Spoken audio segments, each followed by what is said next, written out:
안녕하세요, 김원준입니다. 2017년 2월 28일 특검 수사기관 마지막 정례 브리핑을 시작하겠습니다.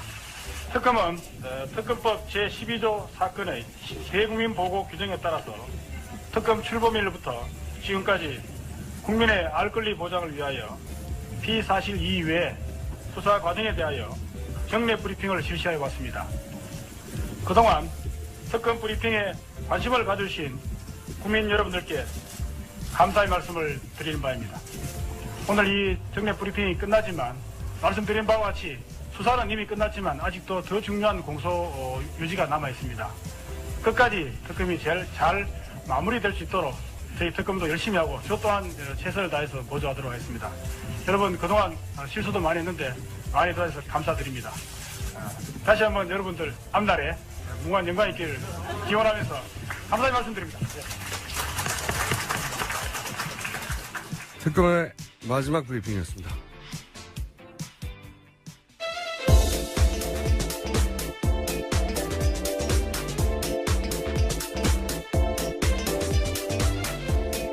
시사인의 김은지입니다.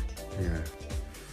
방금 저희가 이제 마지막 브리핑 이규철 특별검사의 이 특검법에 수사 과정 브리핑을 넣었던 게 이게 신의 한 수였어요, 사실. 네, 그렇죠. 법으로 보장되어 있었습니다. 예. 그래서 수사 과정을 중간에 이야기한다느니 뭐 기타 자본들이 굉장히 나올 수 있었거든요. 법에 넣어버렸기 때문에 공식적으로 굉장히 앞으로 특검 다 이렇게 해야 될 거라고 봐요. 예. 브리핑 사항을 특별 검사를 한다는 게 사실은 그러고 보니까 우리나라 첫 특검이 언제인 줄 아세요? 조폐공사 그때 아닌가요? 기자가 맞군요. 그게 저는 기억이 나요. 그때 이제 조폐공사 파업을 했는데 그 파업을 술자리인가 그랬을 거예요. 당시 공안부장이 저 파업은 검찰이 공안 조성을 위해서 유도한 거야. 예, 기자들과의 술자리에서 네. 그랬죠. 예. 그렇게 말을 하자 갑자기 수사 대상이 검찰이 된 겁니다. 원래 사건을 검찰인데 수사 대상이 검찰이 되니까 그러자 이제 미국에 있는 특검 제도를 우리도 도입해야 된다고 해서 특검이 시작된 거거든요. 그 이후로 이제 가장 지금 특검 말고 그 이전까지 가장 유명했던 건 삼성 특검이죠. 김영철 변호사가 네네. 내부 공헌하면서 시작된 그때는 지금보다 2배의 크기였어요. 40명이었고 그리고 90일 했고 제 기억으로는 그리고 4조 몇천억을 차단했어요. 근데 참 그 차명 계산을 찾아내는데 그 차명 계산이 이 특검 덕분에 합법화됐죠. 그렇죠. 예. 이건희 회장의 공식적인 재산이 됐죠. 예, 삼성에게 큰 도움을 준 특검으로. 삼성의 힘이죠. 삼성의 힘. 그 이후 최근 뭐 이명박 박근혜 정권만 해도 BBK 특검이 있었고. 네, 디도스도 그렇죠? 있었고요. 디도스 내곡동 사죠. 사저, 예. 예. 가장 최근에 두 특검인 디도스 내곡동 사저 특검 둘 다 제가 이 특검 출범에 결정적인 기여 혹은 관여를 한 제가 그런 사람이에요. 대곡동 사저는 주진우 기자의 특종으로 알고 있는데요. 어디서 했겠어요? 예. 저랑 같이 만났어요, 그 사람. 예. 하지만 그 특검도 다 면접만 주고 끝났거든요. 그래서 특검 해봐야 뭐 소용없다 이런 얘기 많았죠. 예. 예, 심지어 그 건 같은 경우에는 한 건이었거든요. 원포인트라고 네. 할 수 있는데 이번에는 14건 플러스 알파입니다. 14건 하다가 인지된 사건까지 한다라는 건데. 디도스 때는 신의 영역이다 하고 끝났고. 예, 윗선을 앓는 것은 신의 영역이다. 예. 내곡동 사저 특검도 아무도 벌을 받지 않았어요. 예. 그래서 이번 특검이라고 별 수 있을까 했는데 이 대통령을 수사 대상으로 한 것도 최초고 그리고 특검 본연의 의미가 이제 정부로부터 독립적이어야 한다. 검찰이 뭐 결국 정부기관이니까요. 그런 의미를 완전히 살린 최초의 특검. 정말 제가 보기에는 기립박수를 받아야 된다. 네. 저희 제작진도 그렇지만 맨날 박수 치거든요. 네. 저희 방송을 들으시는 모든 분들이 아마 기립박수를 받아 마땅한 특검이었다고 생각하실 거고 이게 이제 큰일이에요, 큰일. 앞으로 모든 특검은 이제 이 특검하고 비교가 될 거예요. 니네는 왜 그러냐. 그리고, 특검이라는 제도가 존재하는 한 계속해서 회자되겠죠. 어떤 기준을 마련해서 기준. 특검은 이 정도는 해야 한다 하고 기준을 팡 만들어버렸죠. 예. 이런 특검이 연장되지 않으면 이거는 제가 보기에는 역사적으로 죄를 짓는 거다. 정세균 의장의 정치적 결단 대단히 필요한 시점입니다. 자, 특검 이야기 계속 정리해 볼까요? 예. 네, 박 대통령이 헌정상 처음으로 뇌물죄 피의자로 입건됐습니다. 어제 특검이 종료되면서 발표한 건데요. 원래는 시한부 기소중지 검토도 했었는데 기소중지하지 않고 검찰이 수사할 수 있도록 입건해서 넘기겠다라는 거죠. 원래는 기소 중지 상태로 종결을 하겠다고 했는데 좀 차이가 있어요. 저도 이제 물어봤는데 검찰 출신 분들한테 그러니까 법적으로 큰 차이는 없는데 실무적으로는 차이가 있다. 상징적으로도 차이가 있고 뭐냐면은 이 기소 중지라는 건 수사를 다 하고 이제는 기소 단계만 남았는데 지금 당장은 하지 못한다. 그 행방불명이든 혹은 해외에 있거나 네, 예, 혹은 그렇죠. 대회에 있거나 대통령이어서 불소추 특권이 있거나 예, 예. 그래서 당장은 못한다 이건데 이렇게 피의자로 입건만 하는 거는 수사가 계속 이어진다. 이제 바로 할 수 있죠. 예. 네, 검찰에서요. 그래서 저는 그런 생각도 들어요. 특검 연장이 가능할지도 모른다는 일말의 기대를 안고서 이렇게 한 게 아닐까. 예. 이게 이제 오픈 결말이거든요, 영어로 치면. 그래서 출국 금지도 하지 않은 게 아닌가. 만약에 기소 중지였다면 출국 금지까지 하고 제가 보기에는 했을 것 같은데. 자. 이 팀이 어쨌든 수사를 계속하면 저는 웬만한 비리는 결국 다 밝혀질 수 있다. 전망하는데 어쨌든 시한부 기소 중지가 아니라 입건만 했어요. 나쁜 게 아닙니다. 예. 자, 관련 그 특검이 1차적으로 어쨌든 우선적으로는 지금까지는 종결되면서 내놓은 몇 가지 결론들 중에 짚어볼 만한 게 또 뭐가 있어요? 예, 또 어제 최순실 씨와 박 대통령 공모 뇌물액에 대해서도 밝혔는데요. 433억 원에 달한다라는 겁니다. 삼성전자가 비덱스포츠에 준 돈은 78억 가량인데요. 그 전체 규모는 213억이고요. 또 미르와 K스포츠재단 관련해서 204억, 또 한국동계스포츠영재센터와 관련해서 216억 해서 총 220억으로요. 이렇게 해서 뇌물 금액이 나오게 된 거죠. 뇌물이 이 정도 되면 말이죠. 그 이 사태 초기에 여러 번 언급했었지만 뇌물액이 1억이 넘어가면 10년 이상이거든요. 예. 이 정도 되면 거의 뭐 무기징역 나올 수 있는 정도의 액수긴 한데 예, 유죄가 인정되면 그렇죠. 유죄가 인정돼야 예. 되는 거죠. 예. 공소유지도 굉장히 큰 산입니다. 특검 입장에서는요. 맞습니다. 예. 공소유지에 대해서는 저희가 3부에 김경진 의원 연결해서 얘기를 나눠볼 텐데 공소유지가 왜 중요하냐. 공소유지라는 단어도 사실 일반인들 입장에서는 듣기 어려운 이야기죠. 예, 낯선 말입니다. 공소유지가 뭐야 이렇게. 근데 이게 저는 맨 초반에 나왔던 뉴스지만 삼성전자가 비대기에 200억 원대 컨설팅 계약했다. 그렇죠. 아주 초반부터 나온 얘기예요. 근데 이거 하나만 가지고도 저는 이거 단 하나만 가지고도 이게 탄핵 사유라고 보는 게 비덱스포츠는 최순실 정유라가 100% 소유한 회사예요. 예, 그렇죠. 정유라 씨 승마 관련된 회사입니다. 승마 지원요. 소유주가 최순실 정유라 100%예요. 이런 아주 생긴 지 며칠 되지도 않은 거거든요. 예, 계약할 때 그랬죠. 예. 그리고 사무실도 없었어요. 그리고 최순실 정유라 씨가 뭐라고요? 근데 삼성전자가 200억 계약을 어떻게 합니까, 단독으로? 이런 회사가 있다는 사실도 알기 어렵죠, 사실은요. 생긴 지 얼마 안 된 회사를 독일까지 날아가가지고 200억대 계약을 삼성전자가 왜 해요? 2억도 아니고, 2억도 하기 힘들어요.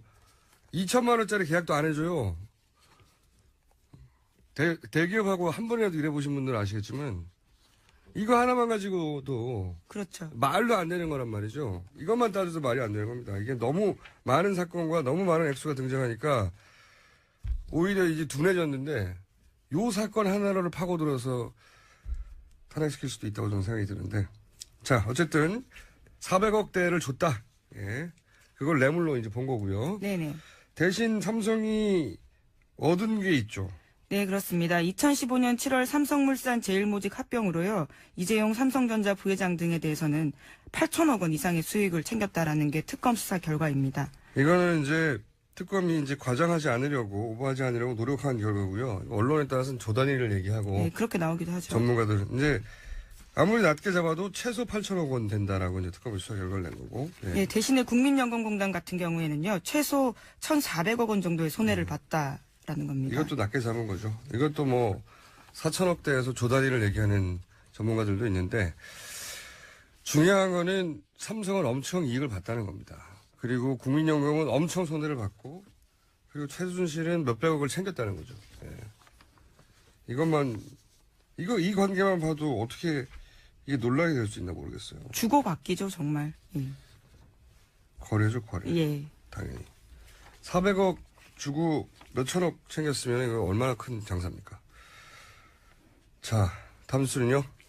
네, 관련해서요. 대통령이 대기업 총수들한테 사업계획서 건넸는데 그것이 비문과 오타투성이었다라는 내용도 뒤늦게 근데 좀 이렇게 큰 나왔습니다. 돈을 받아내는데 예. 이 건네줬던 사업 계획서는 실제로는 아니 대기업하고 한 번에 이래 보면요 1,000만 원, 2천만 원만 받아내려도 사업 계획서가 정말 빵빵해야 돼요. 그렇죠. 만나기도 쉽지 않은 데다가 못 사업계획서. 만나죠. 예, 사실. 예. 예. 근데 이 사업 계획서가 뭐 재벌 회장한테 줬는데 2장짜리고 뭐 2장짜리인데 그 안에 뭐 오타가 난무하고 뭐 이렇다는 얘기잖아요. 예, 그렇습니다. 자세히 전해주세요. 예, 네. 경향신문 보도를 보면요. 관련 계획서, 대기업 회장들이 받아낸 계획서를 보면요. 이러한 문장이 있습니다. 다소 이상하더라도 그대로 읽어보겠습니다. 현재 영재센터의 영재선수는 초등학생이라는 정해진 규율이 있어서 올림픽 선수를 발굴하기엔 사뭇 어려운 완성이 될 수 있습니다. 라는 문장입니다. 정해진 규율에 있어 올림픽 선수를 발굴하기 사뭇 어려운 완성이 될 수 있습니다. 네, 주술이 안 맞죠? 이 시적 허용에 가까운데 이거는.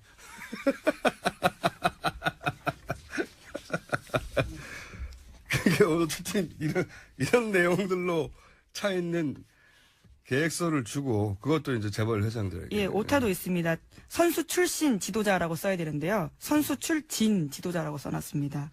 여기 뭐 오타 그거 말고도 있더라고요 보니까. 근데 얼마나 박근혜 대통령이 그 최순실의 꼭두각시라고 불리기에 합당한 일을 한 건지 드러나는 거죠. 이게 읽어보지도 않은 거예요. 예.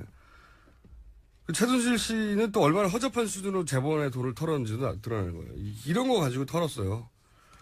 이거는 그냥 요식행위였다는 거죠. 예, 주면 돈 주는 거죠. 네. 입금하는 거죠. 그러니까 대통령 주장대로 훌륭한 회사, 뭐 기술, 사람이 있어서 소개했을 뿐이다. 하면 최소한 그 계획서를 읽고 했어야 되는 건데 그래야 훌륭한지 아닌지 본인이 판단할 거 아닙니까?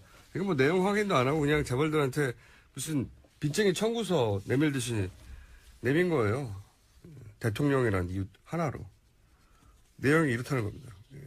아니 이게 해먹어도 말이죠. 우리가 이제 깜짝 놀라는 거 있잖아요. 와 대단하다. 적어도 대통령에 걸맞는 수준, 규모, 그런 걸 생각할 텐데 이게 뭐 오탄하고 뭐 비문 있고 말도 안 되고 2장짜리에다가 허접한 이런 걸로 뭐 수백억씩 뜯어냈다고 하니까 저는 불법을 따지기 이전에 너무 부끄러워요 이게. 막상 받아든 재벌 회장들도 굉장히 당혹스러웠을 것 같습니다. 재벌 회장이 이게 읽었겠어요. 밑에 줬겠죠. 실무자들, 예. 예. 주긴 했겠지만 실무자 선에서 막 비웃었겠죠. 물론 이런 걸 가지고 몇백억을 내야 합니까 이렇게. 이게 조폭도 못 되고 동네 양아친구예요. 이런 2장짜리에다 막 말도 안 되는 말 써가지고 이게 뭡니까? 정해진 규율에 있어 올림픽 선수를 발굴하기엔 사뭇 어려운 완성이 될 수 있습니다.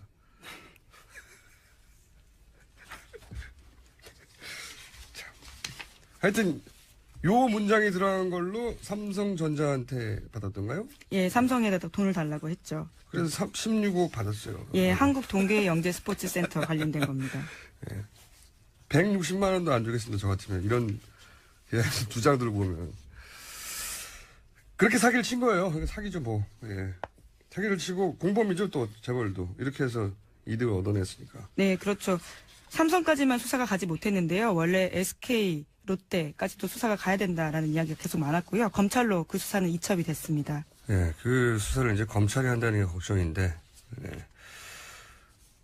여하간 큰 덩어리를 봤을 때 이런 수준으로, 예, 특검에 마무리가 있었습니다. 근데 앞으로 이제 법정에서 더 많은 사실들이 밝혀지겠죠. 네. 공소 내용을 이제 언론에 다 밝힐 수가 없어서. 예, 그렇죠. 당장은 3월 6일 날 최종 수사 결과 발표할 때도요. 조금 더 새로운 내용이 나올 거라고 보고 있습니다. 그러니까요. 우리가 몰랐던 내용 많이 나올 거라고 예. 봅니다. 자, 다음 뉴스는요. 네. 장기정 자유청년연합 대표가요. 어제 보수 성향의 한 팟캐스트에 출연해서 이렇게 말했습니다. 이정미 재판관 집 주소 이야기하고요. 게다가 단골 미용실과 숙소까지 언급을 했는데요. 이 사람 같은 경우에는 지난 24일에도 박영수 특검의 집 주소를 공개하고 그 앞에서 야구방망이 시위도 했었거든요. 저는 이게 말이죠. 이게 단순히 이제 개인정보를 유출했다 차원이 아니라, 월요일도 제가 얘기했지만, 이 집회와, 그 얘기를 했습니까? 제가 이제 김기춘 비서실장이, 블랙리스트를 만들면서 화이트리스트를 만들어서, 애국 영화에 지원을 해라. 이런 얘기가 김영환 다이어리에 있죠. 업무일지에. 그런데, 그 결과로 그런 지원을 받은 게 아닌가 하는 의혹을 받는 사무실. 네네. 그 사무실과 그런 의혹을 받는 영화사의 사무실이죠. 예. 사무실과 이 친박 집회하고 연관된 단체들. 그리고 지금 주요한 그 대통령 측 피고인들을 그 변호하는 변호사들 하고 연관된 단체들. 친박 단체이자 예를 들면 정호선 비서관을 변호하는 변호사들 이렇게 연결된 곳의 사무실, 네, 뿐만 영화사 아니라 사무실. 가짜뉴스 생산지로 의심받고 예. 있는 곳까지도요. 노코들의 예. 사무실 예. 다 같은 건물에 있었다는 걸 우연히 발견했잖아요. 취재하다가. 그래서 야 이거 그러면 청와대의 어떤 지시를 받고 화이트리스트로 지원받은 영화사도 거기 있고 단체도 거기 있고 집회 관계 단체도 거기 있고 가짜뉴스 단체도 거기 있습니다. 이건 뭐 단일한 컨트롤 타워 안에 있는 거 아닌가 이런 의문을 가지는 게 너무 자연스럽죠. 합리적이죠. 그런데 이제 그런 집회에 그 최선봉에 서 있는 분이죠. 예, 자유청년연합. 이분이 박영수 특검 집 주소를 공개했었거든요. 예, 지난 24일에 그랬죠. 근데 어떻게 하면 집 주소를 알 수가 있어요, 기자들도. 네, 아파트 정도까지는 알 수 그렇죠. 있습니다. 재산 공직자들은 재산 공개가 되거든요. 그러니까요. 근데 이게 정확한 동호수는 알 수가 없어요. 그렇죠. 그 굉장히 취재 영역입니다. 이거 어려워요. 예. 기자들도 찾아내기가 어렵습니다.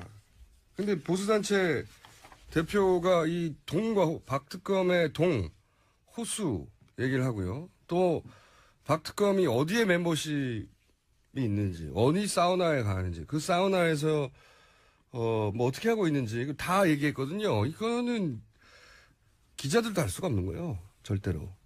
게다가 이번에는 이제 이정미 재판관이요. 네, 재판관에 대해서 어디 미용실에 자주 간다.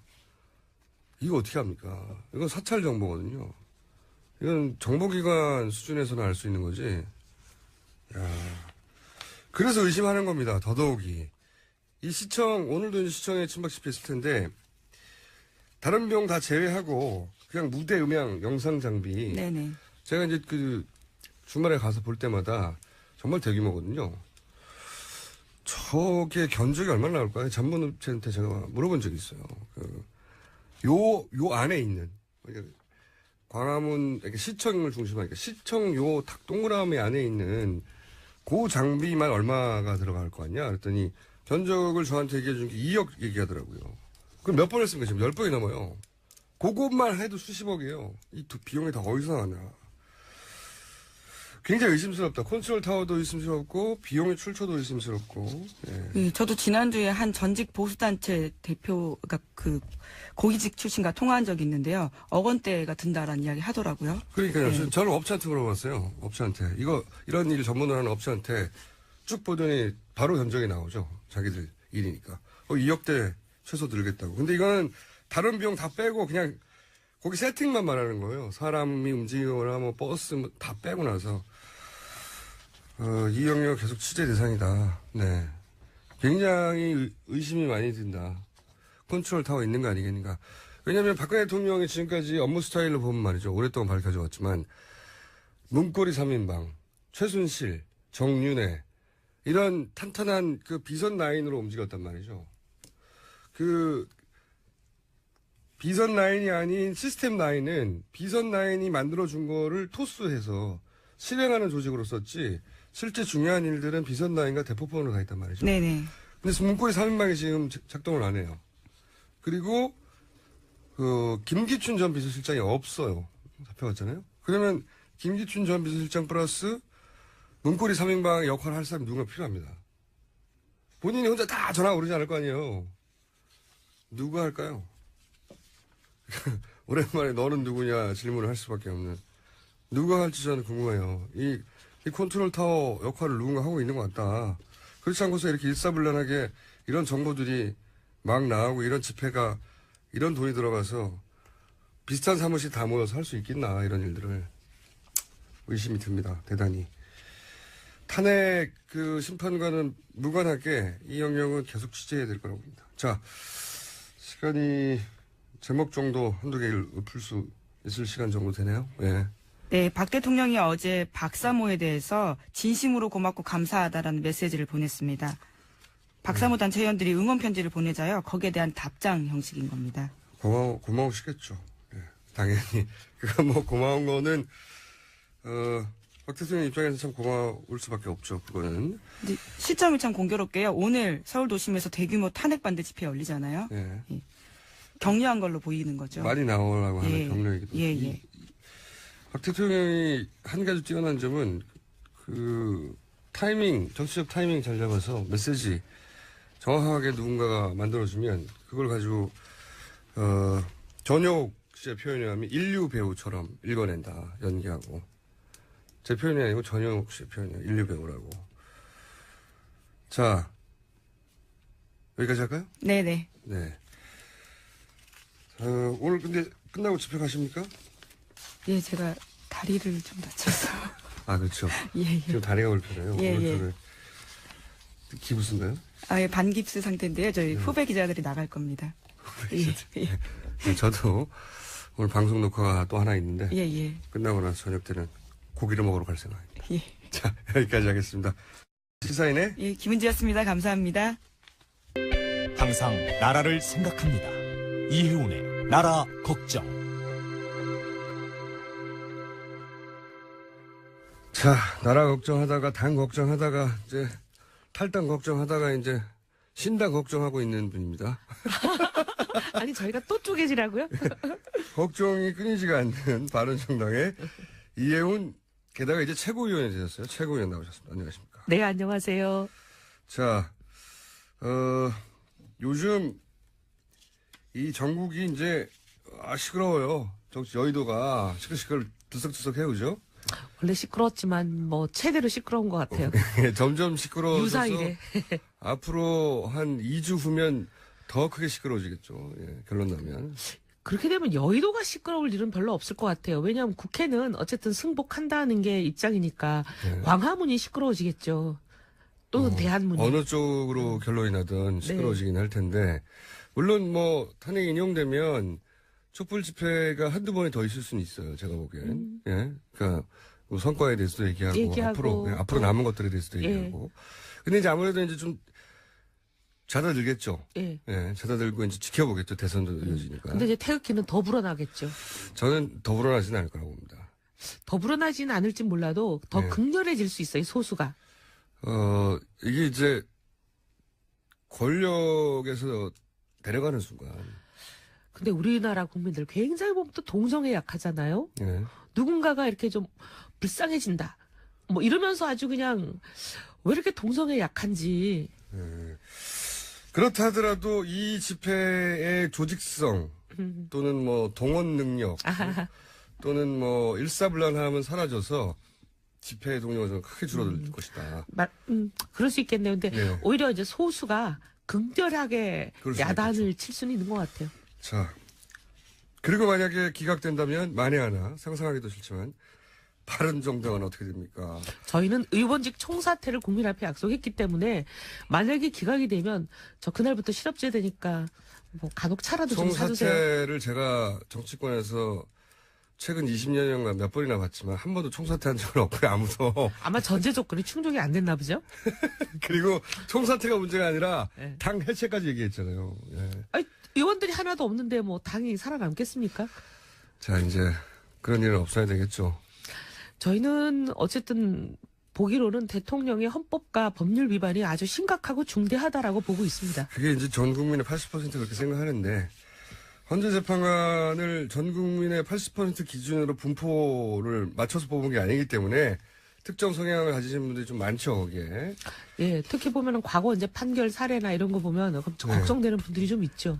자, 그 얘기는 이제 우리끼리 해봐야 소용없고. 네, 네, 맞습니다. 오늘 우리끼리 해보면 소용있는 이야기 중에 최근에 김문수, 요 집회에서 얘기하는 게 생각나는데, 김문수 전 도지사는 왜 이렇게 적극적으로 최선봉에 서 계신 거예요, 갑자기? 아니 뭐 제가 탄핵 기각을 제가 오네? 그분 속에 들어가 본 적은 없지만 네. 그냥 이렇게 밖에서 관전하는 사람 입장에서 보면 왜 저럴까 하면 가능성이 제일 높은 시나리오는 이제 보수가 후보가 없다. 특히 이제 지금 태극기 방금 부대가 뭐라고 하시려다가 네. 그냥 단어가 실수로 나온 거죠? 제가 뭐라 네, 그랬죠? 무의식 중에 나오신 게 있어요. 네. 자, 계속해 주십시오. 아, 걱정되네요. 네. 근데 이제 막 태극기 부대가 네. 지지할 후보가 없다. 뭐 한교안은 못 나오지 않겠느냐. 저렇게 권한대행을 만들면서 그리고 박근혜 정부의 책임이 가장 많은 1차 책임자가 그래서 자기가 어떻게 무주공산을 나오겠냐. 선점하려고 했다? 그런 생각을 갖고 저러시지 않을까. 왜냐하면 이해가 안 되는 그러다가 기각돼 버리면, 인용돼 버리면요. 그러면 정치적 생명이 다 함께 날아가는 거 아닙니까? 이 완전한 배팅인데, 정치 생명을 건. 나는 반대했지만 된 걸 어떡하냐 이렇게 나오겠죠. 아, 정말 이해가 안 돼요. 이렇게까지 나설 줄은 몰랐어요. 아니 시국회의 우리 와서 탄핵해야 된다고 탄핵에 반드시 돼야 된다 당까지 나가자 제일 앞줄에 계셨는데 그랬죠, 분명히. 예 그게 며칠 지나고 나서 갑자기 저쪽 제일 앞줄에 가 계시니까 좀 이해가 안 되고 그때 왜 안 나오신 거예요? 저도 기억나는 게 가장 적극적으로 탈당과 탄핵을 주장했던 의원 중에 한 분이었고, 네. 의원 시국회의에 제일 많이 나오셨죠. 제일 많이 나왔죠. 예 저보다 많이 나오셨어요. 그래요? 예 그러면 초광성인데 말이죠. 그래서 다들 같이 탈당하는 거구나. 과거의 성향으로 보나. 친박도 아니잖아요, 게다가. 예. 친박을 코스프레를 좀 하시긴 하셨죠. 왜냐하면 예. 총선 전에 이럴 때 보면 아니 대구에 수성구에 꽂아주는 거는 친박으로 전환 안 했으면 꽂아주나요? 뭐 그렇게 생각할 수도 있지만 이 정치 이력 전체를 보면 그렇죠. 예, 진성 친박이라고 할 수 친박으로 있는. 산 거는 아주 몇 개월이고 뭐 총선 때 잠깐 그랬다고 네, 치더라도. 반박으로 사신 예. 게 뭐 10수년이니까 그런데 그렇게 하다가 왜 탈당을 안 했고 왜 이렇게까지 나설까? 바른정당 내에서의 분석은 없습니까? 아까 말씀드린 대로 이제 보수의 태극기 부대가 떠밀어주는 후보가 되려고 저런다. 이성을 상실한 게 아니냐 이런 얘기를 하시는 분들이 있죠. 그거 말고 무슨 내막은 없어요. 그거는 나중이고요. 네. 그러니까 애초에 왜 바른정당에 합류를 안 한 거죠? 바른정당 합류를 안 할 때도 뭔가 이렇게 그런 계산을 한 게 아니냐. 바른정당에 나가는 것보다 남아있는 게 보수의 후보가 될 수 있다. 유승민도 나가고 김무성도 나가고 오세훈도 나가고 남경필도 나가면 그럼 난 남는 게 좋겠다. 이렇게 생각하셨을 거라고 보는 거예요. 그게 이제 대체적인 분석입니까? 네. 당에서 저희가 김문수 전 도지사하고 인터뷰를 여러 차례 해보려고 시도했는데 안 하셔가지고 물어볼 수가 없어요. 이제 많은 경우에 보면은 이렇게 사람들이 이렇게 쭉 가면 반대로 가시는 분들이 있거든요. 왜냐면 반대로 가는 게 그래도 내가 나머지 지정을 먹을 수 있다. 이렇게 생각하면 그러면서 사실 이제 새누리당 옛날 기준으로 보면 그때 웬만한 후보들이 다 나온 거 아니에요? 하나도 안 남기고. 그러니까 그렇죠. 하나도 안 남기고 다 나오면 내가 남아야겠다. 이렇게 생각할 수 있는 거죠. 하지만 동시에 같이 몰라갈 수도 있겠다 이렇게 생각해야 정상인데 말이죠. 저 대구 가실 때부터 다들 지금 정상이 아니지 않냐 그런 얘기 많습니다. 꼭 김문수 전 도지사에게 반론의 기회를 저희가 드릴 테니까 저희 네. 인터뷰 좀 응해주시기 바랍니다. 아니 뭐 제가 정상이 아니라고 얘기를 했다기보다는 네. 지금 분석이 일반적으로 그렇다고요. 당의 분위기가. 당뿐만 아니라 여의도 전체에서 그런 것 같은데요. 일부 태극기 부대를 제외하고는. 그 강성 발언 연결하니까 또 생각나는 게 제가 개인적으로 최근에는 연락해본 지 오래됐는데 과거에 굉장히 친했었거든요. 예. 홍준표 경남도지사가 그분이랑 어떻게 친할 수 있어요? 이분이 또 차석에서는 재밌어요. 정치적으로는 한 번도 교집합이 없었지만 네. 사석에서도 재밌습니다. 네. 어머나. 사적으로 제가 의원님하고도 가까웠잖아요. 아니 그게 아니라 그분과 친한 분을 처음 봐서 그래요. 이분이 혼자 놀죠 보통. 네. 그래서 그분과 친하다는 분을 제가 지금 54년 평생에 처음 봐서 그래요. 저는 저 끝에서 저 반대쪽 끝까지 다 대부분 아는 사람과 친한 사람이 있습니다. 희한하게도. 대단하십니다. 네. 제가 여태까지 우리 당내에서도 그분과 친한 분을 못 봤는데. 이분이 이제 혼자 노는 분이죠. 네. 제가 이게 표준은 아닌데 이 단어보다 정확한 건 없어서 제가 처음 이분 인터뷰하고 신문에다 이렇게 썼거든요. 독고다이 홍준표 이렇게 썼어요. 그 이후로 이분의 별명이 됐는데 많은 분들이 그렇게 생각하죠. 네. 예, 이렇게 파도 없고요. 일종의 별명이 아일랜드예요, 저희는. 파도 없고요. 계보도 없고요. 혼자 계세요. 혼자 그러니까 모든 사람을 공격하세요. 마음에 안 들면 막 공격하죠. 예. 마음에 안 드는 거는 하여튼 모든 사람이 마음에 안 드시나 봐요. 대부분 마음에 안 들어요. 본인을 제외한 모든 사람. 아니 개인적으로 호감을 갖고 있는 사람도 있는데 칭찬은 잘 안 하시고. 네. 자 어쨌든 이분이 또 갑자기 어젠가요?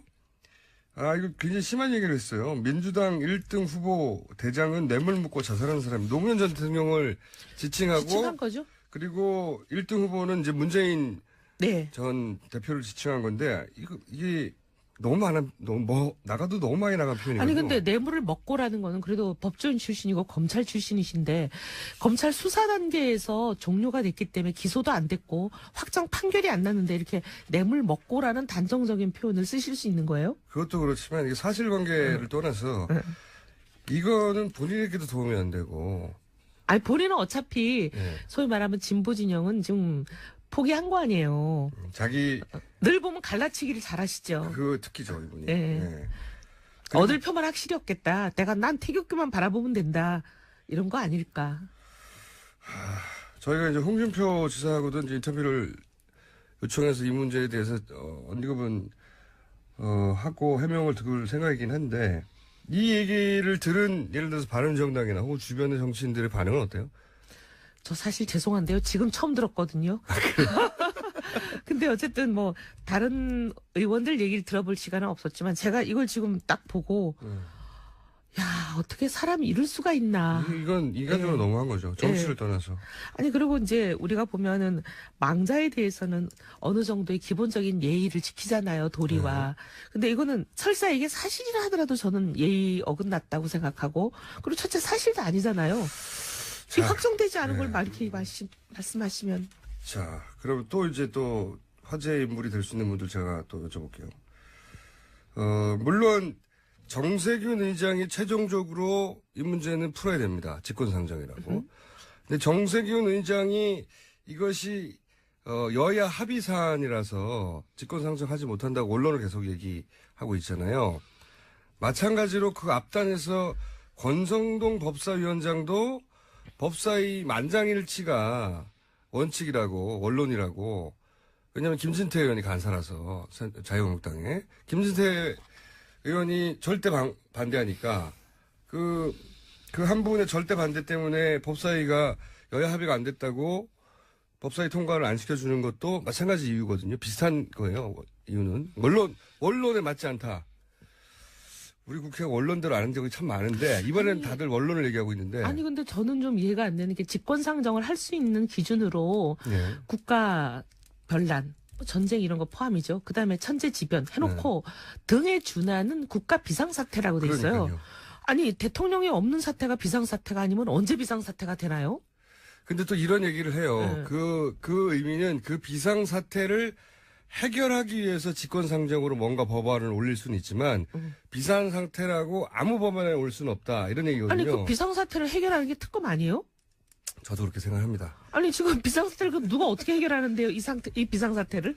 자, 그 정세균 국회의장에 대해서는 저희가 또 인터뷰를 하거나 네. 또는 직간접으로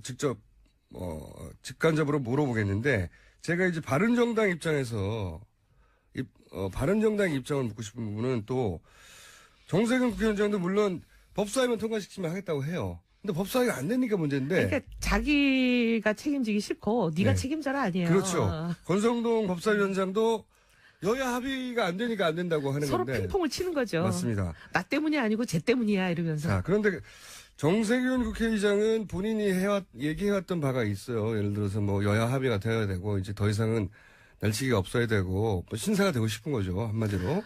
국회 선진화법 이후에 작년인가 재작년이죠. 재작년 여름에 정의화 의장은 테러 방지법을 국가 비상사태라는 핑계를 말도 안 대면서 되는, 했어요. 예. 그때 여름에 아무 일도 없었거든요. 국가 비상사태 정도. 물론이죠. 그게 나쁜 선례라고 이제 생각해서 이런 주장을 하시는데 모르겠습니다. 끝까지 이 생각을 지킬지는. 근데 제가 궁금한 것은 권성동 법사위원장 좀 더 낮은 단계에서 법사위는 만장일치로 이때까지 통과시키지 않으면 관례다. 그래서 지금 여당이 반대하니까 안 된다고 하는데 이것도 마찬가지 이유로 이게 비상사태이기 때문에 결단을 내릴 수도 있는 건데 이분이 이걸 안 하는 진짜 이유는 뭘까요? 좀 왜냐하면 바른정당 내에서 답답해할 거 아닙니까, 그죠? 저 같은 사람이 많이 답답해하죠. 예. 바른정당이 공을 가져갈 수 있는데. 네. 공을 가져갈 수 있는데 지금 이것 때문에 안 된다고 오히려 바른정당이 이제 타겟이 돼서 비난을 받고 있어요. 맞아요. 그러니까 이제 물론 정세현 의장이 가장 심한 압박을 받고 있고요. 그 그게 다음으로는 가장 합리적인 건데 예. 일부 이제 바른정당에 대해서 공격하는 분들은 너네 때문에 안 된다 이렇게 얘기를 하거든요. 때문만은 안 된다고 하는 거는 제가 보기에는 좀 과한 거예요. 과한 예. 비판이지만 예. 그 바른정당이 해결할 수 있다. 왜 못하냐고 비난할 수 있죠. 근데 이제 제가 뭐 이분한테 직접적으로 왜 그러는지 얘기를 들은 건 아니지만 예. 이 권성동 의원이 평소에 보면 검찰 출신이다 보니까 검찰 우선이 좀 있어요. 검찰이 해야 된다. 그리고 왜 특검이나 이런 거를 어떻게 보면 비상설 기구를 만들어 가지고 별동대로 하느냐. 이거는 검찰이 해야 된다. 이런 생각을 좀 갖고 있는 것 같은데 그거와 연관이 있지 않을까. 그런 영향이 있을 수 있겠네요. 그러기도 하고 이제 많은 경우에 이렇게 되면 특검이 생기는 걸 검찰은 원치 않을 거요. 특검은 물론 그 특검 안에는 검찰에서 온 검사들도 포함되긴 하지만 네. 검찰은 자기들의 자기들의 스포트라이트 이런 그렇죠. 것을 전부 다 특검이 뺏기니까요. 가져가는 거를 그렇게 좋아하지는 않을 거예요. 그거 좋아할 사람은 없죠. 예. 그러니까 검찰 내부에서 자기 친정이죠. 예. 권성동 의원에게 여러 가지 압력이 있지 않냐. 이게 이제 여의도의 해석이에요. 여의도에서는 검찰 고위 관계자들이 공을 다 가져가면 어떡해. 검찰도 좀 이렇게 먹고 빛이 나게 살자. 해줘야지. 예. 진작에 잘하든지요. 그러게 말이에요. 그런 영향이 본인의 평소 철학도 그러하고 검찰 출신이라서 그리고 그런 예를 들어서 검찰 고위 관계자 과거에 선후배나 연락 와서 그런 영향도 있을 수 있겠네요. 좀 뭐 그렇지 않겠냐. 다들 그렇게 생각하죠. 이거를 바른정당 입장에서 당론에서 뭐 당 차원에서 권성동 법사위원장에게 그건 충분히 알겠는데 바른정당이 이걸 법사위를 통과시켜가지고 우리가 뜰 수 있어. 이렇게 설득하거나 압박할 수는 없나요? 사실 이제 당론이라는 걸 정하기는 좀 적절치는 않지만 지금 이제 다들 개인적으로 비공식적인 채널을 통해서 많이 얘기들 하고 있어요. 권성동 위원장에게. 저만 해도 몇 번. 왜냐면은 본인의 철학도 좋고 다 좋은데 이게 당이 죽게 생겼잖아요, 지금. 지지율이 너무 낮지 않습니까? 저는 당도 당이지만 나라가 이래 갖고 되냐 하는 생각이에요. 나라 이전에 당부터 걱정했어요. 네, 알겠습니다. 나라보다 당이 더 문제가 빨리 생길 것 같아요. 그러니까요. 네. 2주 후에 당이 어떻게 될지 몰라요. 또 바른정당 얘기를 하니까 또 생각나는 게 저는 좀 안타까워서 그래요. 네. 바른정당이 충분히 자기 존재감을 가지고 치고 나갈 수 있는 정국이 분명한데 이 정국을 왜 이렇게 못 살릴까 싶어가지고 저는 이런 것 같아요. 이제 지금 우리 대한민국을 홍해바다 가르듯이 그냥 이렇게 쫙 갈라놨잖아요. 이 탄핵 정국이. 예. 촛불과 태극기로 대변되는 양대 세력이 굉장히 이제 극단적인 분들이 많이 나가세요. 그러다 보니까 이제 중도가 설당이 없어지고 양쪽에서 거의 빨아들이고 있지 않나. 근데 그렇게 생각하면 단순화시키면 좋긴 한데 실제로는 그거하고 좀 차이가 있는 게 탄핵이 인용돼야 된다고 하는 분들이 여전히 3개월째 80% 가까이 되거든요. 그러니까 그 80%의 바른정당에 속해 있어요. 이게 반으로 딱 갈라진 게 아니고. 그러니까 80% 국민들 중에는 당연히 우리나라 국민들 다 80%가 진보가 아니니까 보수도 절반에 섞여 있는 거예요. 그러면 그분들을 땡길 수 있는 충분한 환경이 돼 있는데 바른정당이 예를 들어서 아주 선명할 때, 뭐 18세 그 투표 선거권 인하하자 할 때 처음에 갈듯하다 확 들어올랐어요. 스텝이 꼬인 건 인정해요. 근데 저는 잘못했다고 와서 당에 굉장히 많이 얘기를 했는데. 그때 지지율 확 떨어졌어요. 네. 네. 그리고 사실은 어떻게 보면 이 탄핵이 인용이 이제 된다면 1등 공신은 사실 바른정당이거든요. 맞습니다. 그건 제가 인정합니다. 아니 캐스팅 보트를 쥐고 있을 때 다들 사실 야당도 많이 네. 그때 머뭇거리고 있었어요. 근데 당까지 깨면서까지 했단 치고 말이죠. 나와가지고 정치 생명을 걸고 탈당해가면서까지 탄핵을 주도했고 그거 맞아요. 그다음에 이제 이번에 또 문제가 이제 생겼잖아요. 왜냐하면 대통령 대리인단들이 막말을 하고 네네. 도대체 이해할 수 없는 궤변들을 네. 늘어놓고 할 때 우리는 탄핵이 기각이 되면 전부 의원 배지 떼고 의원직 사퇴하겠다. 네. 사실 이런 당은 저희 밖에 없거든요. 그건 압박은 안 될 거예요. 압박은 안 되는데 그 정도 각오인데 그러면 더더욱이 이럴 때 확 치고 나가지고 선명한 모습을 보여줬으면 제가 보기에는 중간쯤에 있는 성향 분들 중에 여전히 진보 진영한테 정권을 맡기는 건 불안하다고 생각하는 사람이 있을 수 있습니다. 그 사람들이 바른정당을 확 몰릴 수 있는데 바른정당이 밀어낸 거예요. 그분들 가는 길을. 밀어냈다는 표현은 좀 그렇긴 한데 갈까 하는데 오지 마! 저희가 이제 마음을 잘 얻질 못한 건 사실인데 그 이유 중에 하나가 혹시 지도부가 뭘까요? 사실 이럴 때 다들 개성이 강한 분들이 모여있잖아요. 특히나 보수 정치인들 중에 가장 개성이 강한 분들이 거기 모여 있는 거예요. 제가 보기엔. 그렇죠. 왜냐하면 자기 혼자 독고다이로 네. 공천 잘리고도 살아남고 다 이런 사람들이니까. 실력도 있고 네. 목소리도 강하고 개성도 강해서 누가 지시하면 그거 싫어하고 그런 분들이 다 모여 있어요. 그러니까 지도부가 굉장히 어렵긴 하겠죠. 이럴 때일수록 그래도 30명밖에 안 되니까 이럴 때일수록 이거는 우리가 단일한 목소리를 내줘야 우리 존재감을 살 수 있다 하고 확 치고 나가는 지도부가 아닌 것 같다는 생각이 제가 들어요. 너무 착해요. 너무 착하고 저는 이번에 이제 제일 그 지도부라 하면 여기서 누굴 당대표님, 원내대표님이 이제 지도부로 불리죠. 예. 근데 이번에 그중에 황교안 탄핵에 대해서도 우리는 참여하지 않겠다. 제가 이거 보고 기겁을 해가지고 예. 왜냐면 아침에 우리가 9시에 최고위원 회의를 하고 10시쯤 끝나서 각자 이제 자기 일로 돌아갔는데 불과 몇 시간 후에 이게 당의 공식 입장으로 발표가 된 거예요. 아, 최고위원 회의가 거치지 않고요? 예.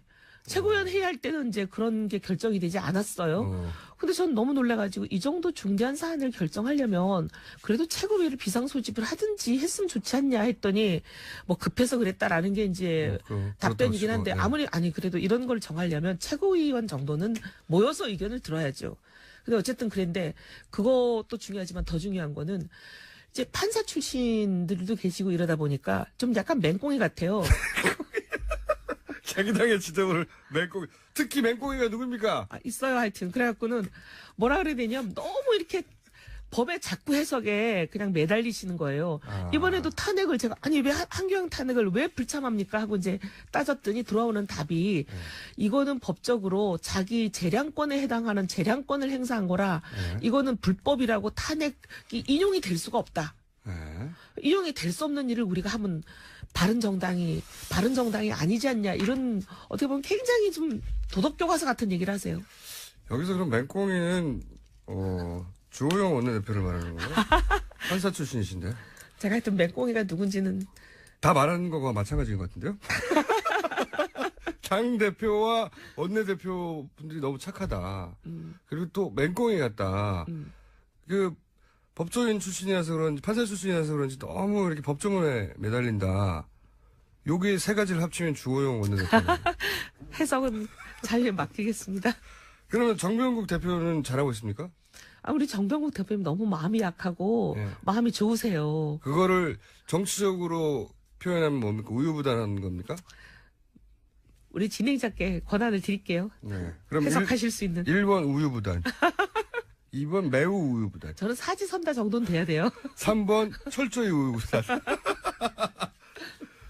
아니 근데 그게 이제 부드럽다가 어떨 때는 굉장히 우유부단하다고 비칠 수 있잖아요. 혹은 그 정치적으로 우유부단하면 굉장히 치명적이 되기도 하잖아요.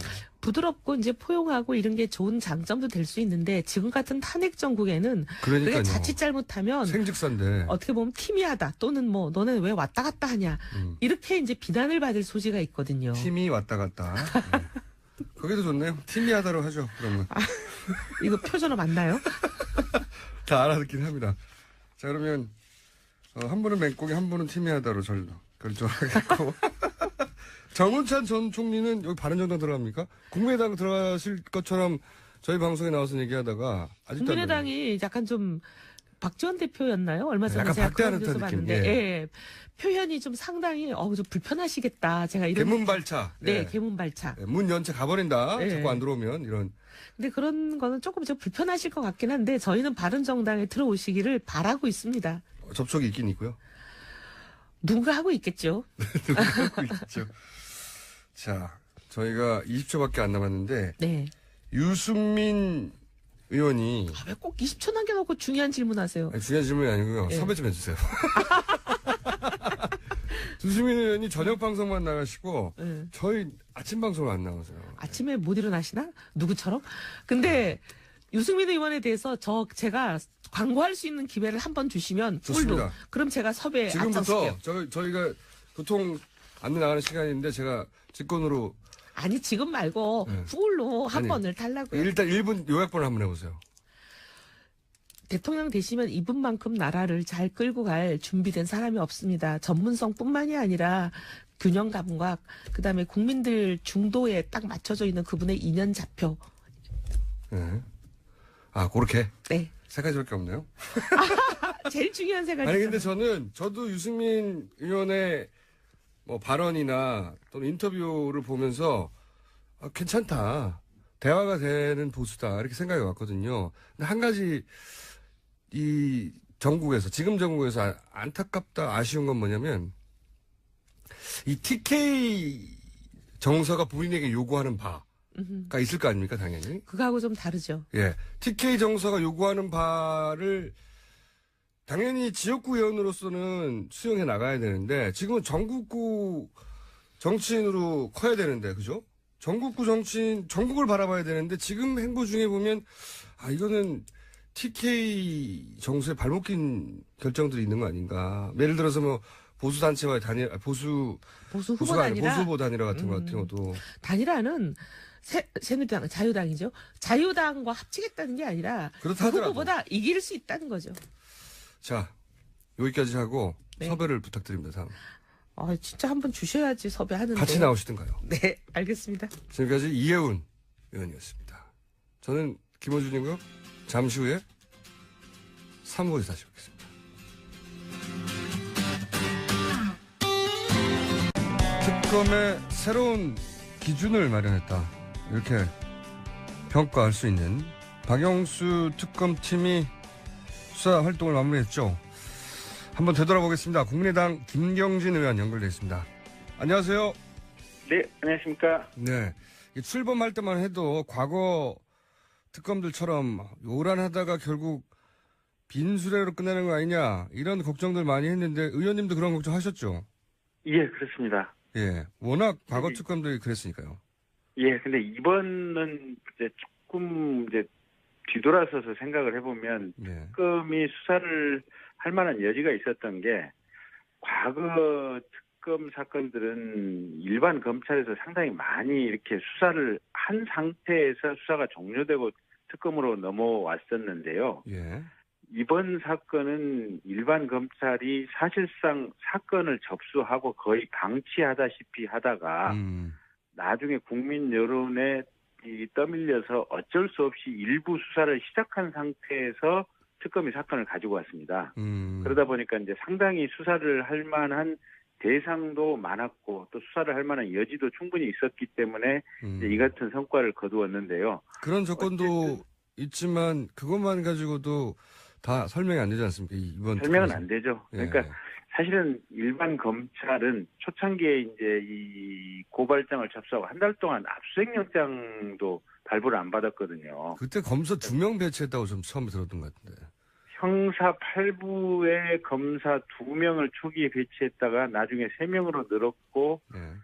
사실은 그 최순실 씨가 인천공항으로 입국할 때 최순실 씨 체포도 안 했고 들어와서 뭐 이것저것 재산 정리라든지 증거 인멸할 시간까지 주었지 않습니까? 그렇죠. 형사 8부에 2명 배치했다는 게 검찰 출신이 보기에는 어떤 의미입니까? 지금 이 사건을 형사 8부에 배정하고 검사를 2명 배치했다는 게. 그러니까 초창기에는 검찰이 수사를 안 하겠다고 사실상 밖으로 얘기한 거나 진배 없는 그런 분위기였죠. 검찰총장이 이 수사 안에 선언한 것과 마찬가지죠. 예, 그게 정상적으로 수사 의지가 있다면 사실은 특수부로 바로 배정이 됐어야 되고요. 예. 이만큼 큰 어떤 권력형 비리 사건이라면 특수부 부서 내지 3개를 집중적으로 이렇게 투입을 하겠다고 곧바로 선언을 하고 그다음에 압수수색부터 시작을 해야 됩니다. 예. 근데 특수부가 아니라 일반 형사부로 배정이 됐고 그것도 검사 2명. 그리고 나서도 아무런 수사를 한 달 동안 하지 않았다. 예. 이런 부분은 초창기에는 수사 의지가 전혀 없었다라고 해석이 되는 거죠. 전혀 완전 100% 없는 거죠. 사실 그때는 대통령도 살아있었고, 소위 이제 우병호 라인도 살아있었으니까. 그렇죠. 예. 저희도. 우병우 씨가 아마 지금 기억해보면 10월 25일 정도 해서 아마 사직 퇴임 처리가 됐었는데, 예. 우병우 씨 사직한 이후부터 수사가 좀 굴러가기 시작했고요. 사직 이전까지는 수사가 거의 안 굴러갔다라고 봐야 될 것 같습니다. 그러면 이제 우병우 당시 민정수석이 수사 진행 과정을 완전히 장악하고 있었다, 못하게. 뭐 이렇게 볼 수도 있겠네요. 민정수석이. 그렇죠. 수사의 일거수일투족을 우병우 수석이 파악하고 있었다고 보여지고요. 예. 또 수사 진행이 못 되도록 이런저런 압력을 많이 넣었겠죠. 자, 그런데 지금 특검은 그 검찰의 불과 6개월 전에 행보하고 비교할 수 없는 정도의 결과를 내놨는데 우선 특별히 칭찬해주고 싶은 검찰 출신으로서 야, 이것은 정말 잘했다. 칭찬해주고 싶은 대목부터 얘기해 주십시오. 가장 잘한 게 이제 문학의 블랙리스트 수사죠. 아, 그게 예. 그렇습니까? 김기춘, 조윤선 이분들 국정감사장에 나와서 어떻게 얘기하고 어떻게 버티는지 보셨지 않습니까? 그렇죠. 예. 예. 사실은 김영한 민정수석 비망록이 있었는데 거기에 대해서 교묘하게 이 상황 해석을 달리하는 어떤 멘트들을 해야 되지 않습니까? 다 빠져나갔죠, 사실상. 예. 예, 김기춘 실장 얘기에 따르면 그거는 이 김영한 수석이 자기 독자적으로 해석한 자기 머릿속의 생각을 기재해 놓은 것이지 자신들이 지시하거나 아니면 청와대 회의 때 내용은 얘기된 내용은 전혀 아니다 뭐 이런 식으로 얘기를 했었고 거의 대부분의 사람들이 부인하고 있었기 때문에 특검도 수사하기 만만치 않았을 텐데. 아, 그렇군요. 예, 근데 어쨌든 김기춘, 조윤선, 신동철, 김종덕 장관, 정관주 차관 구속된 사람만 해도 벌써 5명 구속이 됐으니까 예. 거의 그 점과 관련해서는 완벽하게 수사를 했다라고 보여지고요. 검찰 출신이니까 좀 보시는 게 다르군 하군요, 확실히. 예. 일반인들은 삼성 이재용 부회장 얘기를 하는데. 네, 삼성 이재용 부회장은 사실은 저는 조금 좀 아쉽게 생각을 합니다. 아, 그래요? 예, 그러니까 이 삼성이 그만큼 대한민국 사회에서 차지하고 있는 힘과 권력의 크기가 강하다라고 이제 반증되는 상황인데 첫 번째 영장을 이재용 씨에 대해서 청구했다가 기각이 됐지 않습니까? 예. 근데 그 기각의 빌미를 제가 볼 땐 특검 스스로 자초한 측면이 하나 있습니다. 포커스를 잘못 잡아서. 아니요, 포커스는 잘 잡았는데 네. 문제는 영장 청구할 때 자세나 태도, 방법론이 조금 미스가 있었습니다. 어떤 면에서 그렇습니까? 그러니까 처음에 이재용 씨를 조사하고 영장을 청구하니 많이 하면서 고민을 한 5일 정도 하다가 영장 청구를 했거든요. 예. 근데 그 5일 고민하는 동안에 대처를 그 전부터 삼성이 이제 여론전을 전면적으로 펼쳤죠. 그렇죠. 예, 이재용 부회장을 구속하면 삼성이 아작난다는 등 또는 대한민국 경제가 협박이죠. 무너진다는 등, 예, 그때 대국민 협박을 이 기존 언론을 통해서 할 수 있는 그런 분위기와 시간을 벌어져 버렸던 거거든요. 예. 그리고 특검이 5일 동안 고민하는 모습을 보여주는 것 그 자체가 법원의 영장 판사로 하여금 이 기각할 수 있는 어떤 명분과 빌미를 준 측면이 또 있었고요. 예. 그리고 이 문학의 블랙리스트만 해도 관련되는 사람에 대해서 바로바로 전원에 대해서 영장 청구를 했는데 이 삼성에 대해서는 최초에는 이재용 씨 한 명에 대해서 두 번째는 이재용 씨하고 최지성 씨, 박상진 씨 두 명에 대해서만 청구를 했는데 블랙리스트의 전례를 본다면 최지성, 장충기, 황성수 이런 분들에 대해서도 동시에 영장 청구가 들어갔으면 실은 이재용 한 명만 구속되는 것이 아니고 다른 분들도 한 반절 이상은 구속됐을 거라고 보거든요. 그것도 한편으로는 이해가 가면서 또 한편으로는 사법부가 그러니까 영장 실질 심사하는 판사 분들도 영향권 안에 있기 때문에 이 삼성의 영향권 안에 혹은 여론의 영향권 안에 그분들에 대한 문제 제기도 이제 사실은 판사 출신은 합니다. 네. 그러니까 그렇죠. 그러니까 네. 정확히는 삼성의 영향권 그리고 삼성이 만들어낸 허구의 어떤 잘못된 여론의 영향권 안에 우리 사회 전부가 지금 이렇게 있었다. 위치하고 있다라고 보여지는 거고요. 그럼에도 불구하고 결국은 부회장 구속을 이끌어낸 거는 이건 저는 개인적으로 대단히 기적적인 생각하거든요. 그렇죠. 아무리 자료를 잘 보강했어도 혹은 말씀하신 대로 여론전에 넘어가지 않고 바로 영장 청구해서 또 기각됐을 거라고 저는 생각하는데. 그렇죠. 그러니까 그 에버랜드 전원 사채 사건에서 검찰이 보여줬던 과거 태도를 생각해 보면 예. 이게 10년을 끌어서 공소시효 마지막 날 기소를 했거든요. 맞습니다. 예, 그것도 불구속 기소를 했습니다. 네. 그런 어떤 삼성이 우리 사회에 이 금력을 이용해서 우리 사회의 사법 체계를 농락했던 과거 전례와 트라우마를 생각해 보면 우리 사회 전체가 삼성에 대해서 얼만큼 두려움과 어떤 말 못할 어떤 공포감을 갖고 있는가 뼈저리게 느껴지는 부분이죠. 자, 근데 이제 검찰로 수사가 넘어가게 됐어요. 이게 다시 넘어가는 데 대한 검찰 출신으로서의 우려는 없으십니까? 그러니까 사실은 저는 우려 반 기대 반이에요. 그래요? 예. 그러니까 이제 기대가 있다고 하는 부분은 이런 부분이에요. 지금 이 사건 수사 과정에서 검찰에 대한 국민의 실망감이 굉장히 컸지 않습니까, 보면. 네. 그래서 전 국민의 여론도 검찰을 이번에는 개혁해야 된다라는 여론이 굉장히 강하게 있고, 예. 국회 내부에서도 지금 공수처 논의가 전면적으로 진행되고 있는 이런 상황이거든요. 예, 예. 근데 공수처라고 하는 것이 일종의 제2의 독립된 검찰청을 만들자라는 부분이거든요. 특별수사에 관해서는, 중대범죄수사에 관해서는. 검찰의 이제, 독점적인 기소권이 이제 흔들리는 거죠. 예. 그렇습니다. 독점적인 수사 기소권이 흔들리다 보니까 검찰은 이 공수처를 막기 위해서 지금 현안이 돼 있는 이런 상태고, 이 상황이다 보니까 사건이 넘어가면 검찰 조직 전체가 살아남기 위해서 적극적으로 뛸 가능성도 있다. 그거는 기대 예. 부분이고요. 우려 부분은 예, 어떻습니까? 그런 부분. 우려 부분은 사실은 우병우 씨 수사도 지금 특검에 의해서도 제대로 되지 못했거든요. 그러니까요. 근데 그 이유가 우병우 씨를 제대로 수사하게 된다면 현재의 검찰 상층부에 대한 수사로 연결될 가능성이 충분히 있다. 그렇겠군요. 예. 예, 그래서 파견 검사들 내부에서도 우병우 씨 수사에 대해서는 느낌이 여러 가지로 좀 복잡 다양했다라고 알려지고 있거든요. 근데 자신의 상관을 직접 수사해야 될 수 있는 상황에 직면할지도 모른다 이런 거죠. 예, 그렇습니다. 그래서 이게 일반 검찰로 다시 돌아가게 된다면 그런 우려가 훨씬 더 강력해지는 거죠. 그렇군요. 예. 어느 쪽 힘이 더 셀 거라고 보십니까? 둘 다 있을 수밖에 없죠. 사실은 근데 이제 우병우 씨 수사하고 그다음에 이제 남는 부분 재벌 수사라든지 비선 진료 또 박근혜 대통령의 여죄 수사 요 두 가지가 각각의 입장이 달라지는 거죠. 검찰 내부에 대한 사정 부분은 이러나 저러나 약하다, 동력이 약하다라고 보여지고요. 예. 박근혜 대통령에 대한 수사라든지 기타 재벌 수사 또 비선 진료 관련된 수사 이런 부분은 강하게 이루어질 가능성이 충분히 있다고 보여집니다. 근데 이제 특검법이 관련해서 인지된 수사 이런 식의 제약을 했기 때문에 우병우 씨 관련 수사도 제약이 많았다고 하는데 지금 말씀하신 검찰 수뇌부하고 연관성이 없다 하더라도 근데 네. 검찰로 돌아가면 그런 제약이 없으니까 네. 검찰 수뇌부하고 관련 없는 개인 비리나 이런 쪽으로 수사 방향을 틀어서라도 수사 진행될 수는 있겠습니다. 그죠?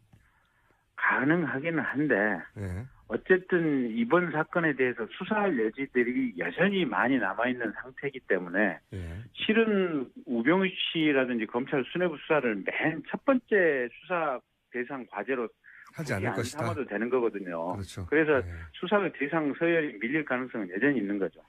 알겠습니다. 또 한 가지 여쭤볼 게 이제 그 특검 관련 뉴스를 듣다 보면 공소유지가 중요하다는 얘기를 계속 합니다. 근데 이 공소유지가 굉장히 생소하거든요, 일반인들한테는. 이게 왜 중요하다는 거지? 왜 자꾸 마지막 브리핑에서도 공소유지 하는 건가? 예. 공소유지를 좀 설명해 주시고 이게 왜 중요한지 추가적으로 설명 좀 그러니까 해주십시오. 예. 이렇게 보시면 됩니다. 그 특검 조사실 안에서 수집한 증거 자료 또 그 안에서 조사하고 이렇게 얘기를 들었던 진술 내용들 이런 것들이 조서라든지 녹음 녹화 파일로 이렇게 되어 있지 않습니까 보면 그걸 이제 법정에 제출하면 대부분의 피의자들이나 증인들이 이런 식의 얘기를 합니다. 그거 그때 당시에 검사님이 저에 대해서 은근히 협박을 해서 그런 식으로 얘기를 할 수밖에 없었다고. 강압적인 분위기 내가 막- 하에서. 예. 그 최순실 씨 특검 조사받으러 가면서 여기는 민주특검이 아닙니다라고 네네. 외쳤던 거 기억하시죠? 네. 예, 그런 행태들이나 이 국민을 속여먹는 이런 어떤 자세들이 법정에서는 수없이 나타납니다. 그래서 이게 어떻게 보면 제대로 된 절차를 통해서 이런 증거 자료를 수집했고 이 증거 자료가 올바르다라는 점을 특검의 이 공소 유지를 하는 검사가 법정의 판사에게 정확히 제시를 해줘야 됩니다. 그래야만 무죄 판결이 가능한데. 그러니까 수사를 했던 사람이야만 정확하게 알 수 있는 내용들. 그렇습니다. 그러니까 예. 수사를 안 했던 검사가 공소 유지를 위해서 들어가면 예. 본인이 직접 경험하지 않았던 부분을 가지고 증거자료 제출을 하고 증인신문을 하다 보니까 굉장히 비효율적이고 어렵게 되는 거죠. 그렇군요. 그래서 직접 수사를 담당했던 파견검사들 본인이 공소유지까지 같이 하는 것이 유죄 입증에 훨씬 효과적이고 유리하죠. 그게 이제 공소유지고. 그러니까 죄가 있다고 했는데 죄가 있다는 걸 끝까지 입증해내야 하는 게 이제 공소유지인 거죠. 그렇습니다. 법정에서 유죄 판결이 나와야 유죄지 특검이 아무리 기소를 했다고 하더라도 법정에서 증거가 불충분하다, 증거가 부족하다라는 이유로 무죄 판결이 나오면 그렇죠. 그 사람들은 나 무죄 받았으니까 억울하게 재판받았다 이런 식으로 얘기를 하거든요. 네. 그래서 그렇군요. 이게 무죄 판결을 받는 것은 그게 본인이 억울하게 기소를 됐을 가능성도 있지만 증거가 부족하기 때문에 무죄가 나오는 경우도 간혹 있거든요, 보면. 혹은 뭐 공소유지를 해야 하는데 담당 검사가 뭐 인사이동을 해가지고 없어져 버렸다든가 이렇게 약해지는 경우 그런 경우도 있을 수 있죠. 그렇죠. 공소유지를 효율적으로 하지 못하면 그런 상황들이 생기는 거죠. 근데 지금 이번에는 특검 팀이 해체되니까 이렇게 되면 수사했던 사람들이 다 뿔뿔 흩어져서 공소유지가 어려울 수 있으니 이걸 굉장히 신경 써야 된다는 이야기를 계속 특검이 했던 거군요. 네. 네, 그렇습니다. 근데 특검이 전면적으로 해체되는 것은 아니고요. 네. 특검법을 보면 특검의 이 본질적인 직무 범위 중에 하나가 기소한 사건의 공소유지가 해당된다라고 6조 1항 1호에 규정이 되어 있습니다. 그리고 6조에 보면은 이 공소유지라고 하는 이 직무 범위와 관련해서도 여전히 검사 파견이 가능하도록 이렇게 되어 있거든요. 예. 그래서 아마 박영수 특검이 법무부나 대검찰청에 이 파견된 검사 중에 아마 일정 인원에 대해서는 계속해서 파견 요청을 할 것입니다. 근데 이제 특검법이 좀 미비한 부분이 있어서 그 이후에 겸직을 할 수 없는데 그분들이. 네. 근데 이제 네. 보수도 제대로 책정돼 있지 않고 해서 개인적인 희생도 따른다고 하더라고요, 보니까. 그거는 저희 이제 국회에서 이제 이렇게 대처를 해야 될 부분인데요. 예. 국가의 예비비에서 공소유지가 완벽하게 그러니까 대법원 판결까지 끝나는 시점까지 국가의 예비비에서 특검에 대한 비용 지급이 가능하도록 이렇게 되어 있기 때문에 이제 저희 국회 법사위에서 예산 지출이 정상적으로 이루어지고 있는지 그런 부분은 저희가 챙겨볼 생각입니다. 알겠습니다. 이게 그러니까 특검이 끝난 게 아니라 이제 다음 단계로 넘어갔을 뿐이다 이렇게 봐야 되겠군요. 그렇습니다. 수사 기능만 종료가 됐고 특검은 어쨌든 법률적으로 여전히 살아있다. 예. 공소유지 범위 내에서는 계속 진행이 되는 것이다. 이렇게 보시면 됩니다. 알겠습니다. 오늘 여기까지 듣고요. 이 특검에 관해서는 저희가 의원님에게 계속 여쭤보겠습니다. 네. 네, 고맙습니다. 네, 오늘 말씀 감사합니다. 지금까지 국민의당 김경진 의원이었습니다. 자, 4대 천왕. 종편의 남자. 양지열 변호사님 나오셨습니다. 네, 안녕하세요. 3대는 어디가 있는 거예요, 도대체, 근데? 나머지 3대는 잊어버렸어요, 이제. 잊어버렸어요? 예. 오늘 근데 나오시면서 세수를 안 하신 것 같아요. 아니, 뭐, 까치발인데? 라디오에서 그런 얘기까지 굳이. 이따가 집에 들어갔다가 다시 세수를 할 거고요. 아, 그래요? 네. 집에 못 들어가셨어요? 아니, 뭐, 못 들어간 게 아니고, 일어나자마자 나왔어요, 그냥. 네. 오른쪽, 휴일인데. 오른쪽 후드 부분이 지금, 아니, 저한테 뭐, 머리 스타일 가지고 저한테 뭐라 그럴 입장은 아니잖아요. 지금 뭐, 반팔 티셔츠 입고 지금. 까치집을 반팔 짓고 있습니다. 티셔츠인지 네인지 잘 모르는 구별이 안 가는 그런 패션을 하고 있으면서. 저는 몸이 열이 많아가지고. 아, 열이 많아서? 예. 예. 저희 집에서는 벌써 에어컨을 틀고 있어요. 제 방에서 농담이 아니라 가끔 여기 확 올라오거든요. 아. 몸이 열이 많아요. 아, 근데 종편 얘기를 하니까 갑자기. 예. 보통은 그 종편을 바라보는 시선들이 아무래도 보수적인 사람들이 많이 나온다. 예. 패널들도. 그리고 발언들도 좀 사회적으로 문제를 일으키는 발언도 왕왕하고. 근데 가끔 양념으로 등장하는 분들이 있죠. 양념. 균형을 맞추기 위해서. 저 얘기하는 거예요? 그렇죠. 양념은 아니고. 양념. 저도 변호사입니다. 해야 할 일은 있어요. 근데 아니 왜 이 얘기를 끊었냐면 예. 그래서 말씀드린 것처럼 보수적인 편으로 보는 시각들이 있는데 이 종편들이 또 이제 광화문 인근에 많이 있잖아요. 예. 요즘 그 토요일이나 이럴 때 집회가 있을 때면 그렇게 보수적인 걸로 분류돼 가는 그런 패널들마저도 이 태극기 들고 나오시는 분들이 무서워서 도망을 다니시더라고요. 실제로 그 정도로 극단적인 발언을 하지 않으면은 예. 그분들조차. 예, 근처에 갔다가 저거 누구다라고 하면서 쫓아오는 분들이 있어서 도망을 왔다라는 그런 증언들까지 있어요. 아니, 저도 이제 그 집회 갈 때 높은 데가 올라가서 한 번씩 보거든요. 뭐랄까요. 대열? 대열. 어떤 진영? 확일지니까 뭐 이런 거 보려고. 근데 저는 이제 친박 집회라고 하는데, 친박 집회라는 게 더 맞는 표현이라고 봅니다. 그, 친박 집회를 보면 참 재밌는 것이요. 예를 들어서, 7시 이제 본 집회다. 그러면 한 3시, 4시에 오시는 분도 있지 않습니까? 그러면은 좌우로 정렬. 좌우로 정렬. 예, 좌우로 이렇게 팔을 벌려 서로 닿지 않는 앞뒤 아. 간격과 좌우 간격을 일정하게 유지해서 쫙 퍼져요. 처음에는 왜 저러시나 했어요. 그게 사람이 많아 보입니다. 근데 그걸 보면서 이건 참. 어떻게 그런 생각까지 조직적이다. 누가 발상을 했을까요? 그리고 근데 저도- 그걸 또 잘 들어요. 다들 그 얘기를 들은 거죠. 쫙 그렇게 높은 데서 보지 않으면 그게 안 보이거든요. 앞뒤 좌우 간격을 맞춰서 쭉 서요. 그래서 사진은 그 높은 데에서 위에서 찍으니까. 네, 그 사람 눈높이에 찍는 경우가 많지 않습니까? 아니면 조금 위에서 있거나 그러면 굉장히 많아 보여요. 물론 뭐 본 집회 시간이 되면 전국에서 온 분들이 모여서 그 중앙 시청 광장은 꽉 차요, 분명히. 아니 그런데 지금 이 지적을 하시는 게 굉장히 중요한 게 그 집회를 저도 근처에서 몇 번 봤거든요. 예. 가면 뭔가 이쪽에 촛불 집회 같은 경우는 굉장히 다양하고 사람들도 예.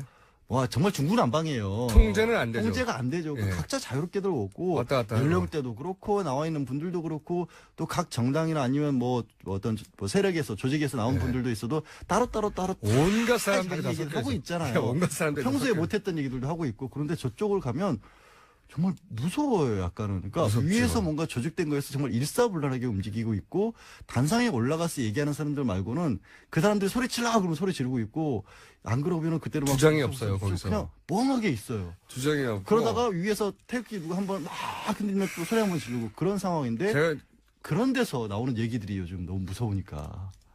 거기에 그리고 외국인 노동자들도 오거든요. 아, 외국인 노동자들 저는 네. 그건 못 봤는데. 그분들 한국말도 못해요. 무슨 말인지도 몰라요. 그분들은 어떻게 온 거야? 그래서 이제 동원됐다는 의심을 가지는 거죠. 그러니까 다 동원됐다고 말할 하는 수는 건 아니고. 없어요. 근데 분명히 동원 세력이 있는 것만은 거의 그건 뭐 확실해 분명- 보이는데 그건 분명해요. 그만큼 조직적으로 움직이고 있고 그래서 사실 오늘 이제 또 한 가지 얘기 드릴게요. 또 외국인 노동자도 있지만 그 옷 깃에 태그가 여전히 붙어 있는 분들도 많이 있어요. 그건 뭐예요? 잠깐 말씀드렸는데 지난번에 2시 시간에 뭐냐면 그 집회가 있는 곳의 근방에 가면요 옷집들이 하는 하소연이에요. 그 나이 지긋한 분들이 네. 들어오셔가지고 행색으로 보고 굉장히 그 안정적인 주거 활동을 하지 주거 생활을 못하는 분이 아닌가 싶은. 그런데 돈을 현금을 내고 사요. 아, 그 자리에서 그런데 집회가 끝난 다음에 반품을 합니다. 그래서 태그를 못 떼는 거예요. 아니 그건 업무 방해지. 하지만 어쨌든 제 말은 뭐냐면, 그런 정도의 일까지 벌어지고 그러니까 있다. 그게 이제 주기적으로 벌어진다고 하니, 한 번이 아니라. 그리고 저기 그 박원순 시장까지도 도저히 못 견디겠다고 한 게 바로 시청 옆에 서울 도서관 옛날 시청 자리 네. 들어가가지고 그래서 술 드시고 또 소리 지르고 하는 바로 도서관 이용이 불가능할 정도에서 그리고 거기 이제 그 강원분들 있잖아요, 시청. 그래서 제가 물어본 적도 있어요. 저거 다 허가 받은 거냐고. 천막이나 뭐 이런 거 있잖아요. 집회를 위해서. 다 불법이에요, 사실은. 그러니까 그거를 이게 근데 발언도 단순하게 그렇지만. 집회나 표현의 자유 이런 걸 늘기에는 집회라고 하는 것은 정치적인 어떤 의사표시를 하는 건데 동원된 정치적 의사표시라는 건 있을 수가 없잖아요. 본인의 의지가 아닌 한은. 게다가 거기서 저는 이제 나오는 형평성을 또 말하고 싶어요. 말씀하신 대로 무슨 그 집회 과격성 발언들이 점점 무서워지잖아요. 뭐 뒤통수를 야구방망이로 몽둥이 들고 나오잖아요, 정말로 대놓고. 뒤통수를 야구방망이로 친다고 하는 게시물이 올라오고 그 다음날 그 박영수 특검 집 앞에 다 몰려가고 진짜 방망이를 들고 와서 휘두르면서 소리를 지르고 군복 입고 나왔던 것 같은데. 네. 그리고 사진 불태우고 그런데 거기에 대해서 이게 이제 죄를 물을 수 없다라고 경찰청장이 얘기를 해버리니까 그러니까 이거를 제가 보기에는 구별을 못해서 그러는 건지 의지가 없는 것 같은 게 사실은 이거는 단순하게 왜 우리도 인정할 거는 그런 게 있습니다. 촛불 집회에도 과격한 정도의 발언을 하시는 분들이 있고 그걸 있는 그대로만 놓고 본다면 상당히 무서워 보이는 게 있지만 네.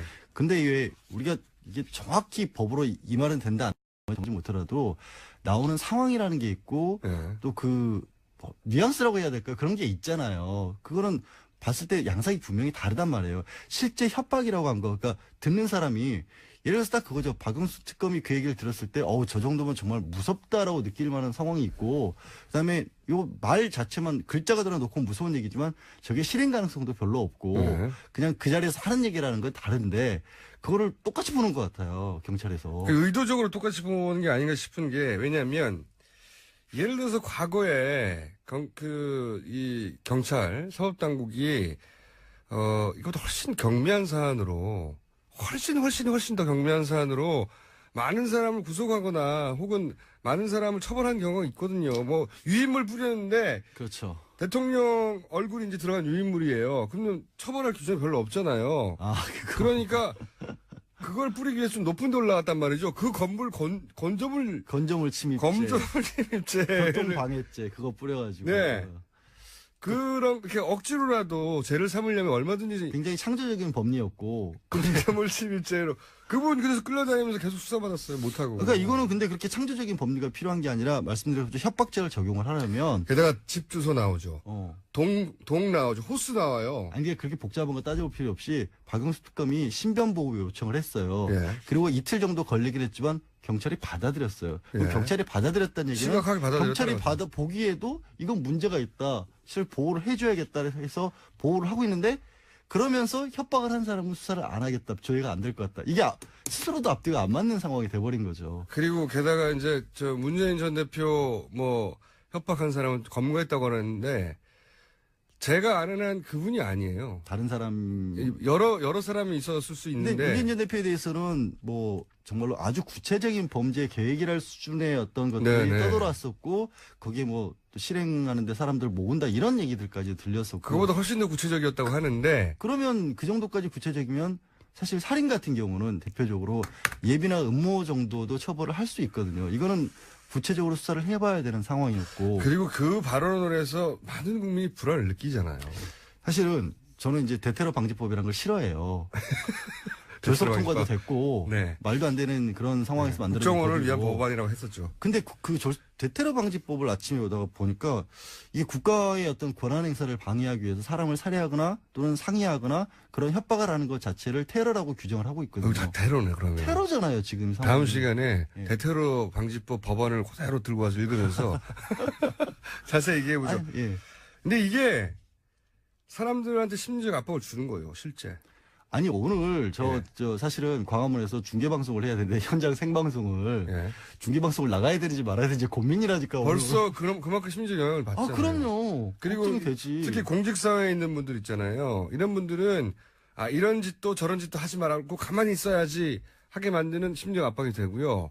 그리고 집회를 나가려고 한 분들도 특히 부모님들 같은 경우 우리 아이들 가서 다치는 거 아닌가 이런 심리적 압박이 되고요. 그리고 이제 그 법관들도 실제 경호원들 붙었잖아요. 붙었죠. 왜냐면 집에 못 들어가신다는 걱정도 이정희 하시는데. 재판관 같은 경우에 자기가 어느 그 미용실 간다까지 나오는데 그거를 알 수가 없어요. 절대로 일반인은. 그러니까 그래서 조직적인 어떤 것이 있지 않느냐라는 상황이. 그래서 될 수밖에 기관의 없고. 사찰 정보가 빠져나간 게 아니냐 생각하는 거고요. 어쨌든 그래서 저는 대테러 방지법이라도 싫은 법이지만 끌고 와야 되는 거 아니야 하고 그 전에 폭처법상의 집단협박죄가 분명히 있거든요. 네. 폭처법의 집단협박죄가 폭처법이 뭔지를 말씀해 주셔야죠. 폭력행위 등 처벌에 관한 법률 위반이고. 그래도 폭처법 변호사라는 걸 지금 자기가 지금 순간적으로 발생한 거죠. 참 하여튼 이게 다른 게 아니에요. 굉장히 네. 구체적으로 사람에게 공포감이 들 만한 어떤 행위를 했었을 경우에는 처벌할 수 있고, 그다음에 막연하게 그냥 욕설로 어떤 감정적으로 하는 수준을 넘어서서 말씀드린 것처럼 신변보호 요청을 직접적으로 해야 될 상황이었고, 그리고 실제로 집회 현장에서 사람들 맞은 경우도 있었어요. 실제도 맞았죠. 이거는 폭행이 명확하게 이뤄진 거고, 그러면 그렇게 다 다쳐가지고 실제 뭐 실행에 옮긴 뒤에 그러니까 야, 말이에요. 나설 거예요? 그건 아니잖아. 이걸 막아야 된다고요. 안 그러면. 그 이철성 경찰청장이 이 소위 이제 친박 집회를 수사하거나 하는 데 대한 부담을 느끼는 게 명백한 겁니다. 제가 보기에는. 아니 의지가, 저는 개인적으로 강력히 추정합니다. 의지가 없어 보여요. 수사할 상황이 아니라고까지 했는데, 뭐 백석 테러라는 말도 참 마음에 안 드는데, 이렇게 마음에 안 드는 게 맞지. 하여튼 그게 왜 백석이야, 우익 테러가. 그런데 예. 이런 것들이 바로 방치했을 때 바로 백석 테러로 이어지는 거고, 그 조짐들이 나오고 있고, 인터넷 게시판들 곳곳에서 구체적인 어떤 모의들이 이루어지는 정황들도 보이고 있고, 실행에 옮겼던 사람들도 있었고, 개인적인 어떤 이유가 됐을지 모르겠지만 아예 직접적으로 내가 그거를 책임지겠다고 나섰던 사람들까지 나온 상황이거든요. 이게 사회적인 불안감을 조성하고 있거든요, 실제로. 그 테러라니까. 테러 네. 비유라니까. 그러니까 이거는 그게 구체적으로 이루어지지 않았으니 가만히 있을 게 아니라 구체적으로 이루어지지 않도록 단속하고 사람들한테 경고하고 혹은 많이 나간 사람들한테는 법적 처벌을 물어야 되는데 경찰의 역할이 두 개예요. 범죄가 일어난 다음에 사법 처리를 하고 하는 것도 있지만 공공 질서 유지라고 하는 게 더 큽니다. 경찰은. 그렇기 때문에 경찰 내는 교통경찰도 있는 거고 뭔가 실행에 옮기기 전에 미리 막아야 되는 역할도 있는 거예요. 자, 경찰이라면 친박 집회에서는 더 세게 나가는 거죠. 괜찮단다 그러고. 그러니까 이 기사부터가 잘못돼 있었어요. 그런 시그널이거든요. 그 기사의 발언을 잘못 내보냈어요. 이철성 청장이. 이철성 청장을 탄핵해야 되는데 이게 방법이 없네요. 당장은 제가 보기엔 인사권이 없기 때문에 황교안 조금 더 대행이 노력해 주시기를 바라야죠. 황교안 대행에 있기 때문에 근데 이게 황교안 대행도 공안검사 출신이잖아요. 공공의 안전이 위협을 받고 있는데 제 말이 그 뭐 말입니다. 하고 계신 거야 지금. 공공의 안전을 굉장히 그 대중 집회를 통해서 압박하고 있거든요. 평생을 그걸 위해서 몸 바쳤다고 법무부 장관까지 하시고 지금 오늘 권한대행까지 하고 계신데. 자, 지금까지 까치집을 하고 나온 가시질 아시고 참 내복 입고 있으면서 그런 얘기 하실 거예요. 양지열 변호사였고요. 다음 주에는 그러면 대테러 방지법 분석해가지고 다 정해가 버리자고요. 자, 까치집 양지열이었습니다. 네, 고맙습니다. 과학 팟캐스트 분야를 사실상 연분이죠. 네. 원종호 씨 나오셨습니다. 안녕하세요. 목소리가 왜 이래요? 갑자기 목이 쉬었네요. 예. 자, 오늘은 이게 굉장히 힘든 한 두 달이었어요. 네. 원래 이제 정통과학을 우리가 얘기하다 외계인 뭐 이런 얘기하다 갑자기 이제 탄핵 종목이 들어가면서 이제 과학과 시설을 접목하기 시작해가지고. 네, 이제 좀 약간 지양하려고요. 예. 좀 밑으로 떨어지고. 밑으로 떨어지고 큰 사건 나기 전까지는. 예, 뭔가 확 감이 오는 거 나오기 전까지는. 그래서 오늘은 약간 진지한 이야기입니다. 진짜 이야기요? 네. 지금 대선 후보에 대한 검증이 이루어지고 있잖아요. 뭐 네. 정치, 사회, 경제, 문화, 네. 서양에 대한 검증이 이루어지는데 와중에 뭐 실수도 벌어지고 여러 가지 지금 잘 예민한 모르는 얘기를 외워서 하다 보니 뭐 그런 것도 그러니까요. 있고. 예. 그런데 근데 대통령을 하려는 사람이라면 사실 과학 기술에 대한 소양이 있는지도 좀 알아볼 필요가 있다. 좋아요. 대선 후보의 과학 소양 혹은 정책 이런 얘기입니까? 그렇습니다. 네. 우리가 근데 앞에 이제 까치집 양 변호사가 좀 길게 해가지고 10분밖에 안 남았어요. 스피디하게 진행해 줘 보세요. 알겠습니다. 대통령 하려는데 과학 관련된 검증이 왜 필요하냐? 필요하죠. 물어본다면 일단 이유가 많습니다. 첫 번째는 과학 기술에 관심이 많은 사람은 사고방식 자체가 좀 합리적일 가능성이 높아요. 꼭 그런 건 아니지만. 그런 건 아니에요. 이게 꼴통 과학자도 있습니다. 있습니다. 그 가능성이 좀 높다는 거죠. 예. 그래서 이제 합리성에 익숙한 사람들은 좀 주먹구고 마음 내키는 대로 하지 않을 가능성이 높다. 라고 이제 전제하고. 두 번째는 과학기술 자체 발전하고 관련돼 있는데요. 과학기술계와 정책, 교육 같은 이제 관련된 문제가 굉장히 많잖아요. 네. 이 대통령이 이런 거에 아무 감도 없으면 결국은 그릇된 판단하고 잘못된 결정을 내리게 되고 이거는 과학기술계뿐만 아니고 우리의 소중한 세금이 잘못된 방향으로 쓰이는 무서운 결과를 낳게 되는 돈의 것이죠. 논리에 따라간다든가 아니면 그냥 공무원의 논리에 따라가게 되는 거죠. 네. 그렇습니다. 이게 사실 지난 두 번의 대통령이 과학적 소양이 모자라서 사고를 많이 치셨어요. 예를 들자면요. 일단 4대강. 네. 이거 생태계와 생물학에 대해 인식이 좀 있었으면 감히 버릴 수 없는 일이거든요. 네. 대신 이제 이분은 이제 토목학에 대한 그렇습니다. 그걸 이제 우리가 토목학과 금융학에 대한 네. 지식이 높으셔가지고 그런 부분도 이제 과학과 밸런스를 맞췄어야 되는데 그게 안 돼가지고 또 와중에 정부 기조는 또 녹색 성장이었습니다 이때. 말도 안 되는 거죠. 이게 인지 부조화 상태에 놓이는 거죠. 그걸 아예 이제 모르고 계신. 4대강은 정말 이건 두고두고 네. 100년, 200년 지나도 이게 비판받을 거예요. 그때 이랬다고, 그때 망가졌다고. 그렇죠. 우리 옛날에 무슨 사색당파 이런 얘기 하듯이 예전에 굴욕으로 네. 근데 사대강이라는 정책이 있었다고. 말도 안 되는. 고유명사화돼서. 예. 근데 이게 이제 어느 정도 심각한 문제는 제가 설명을 드리면 이때 23조 원을 썼잖아요. 네. 이걸 만약 우리가 과학기술에 썼다.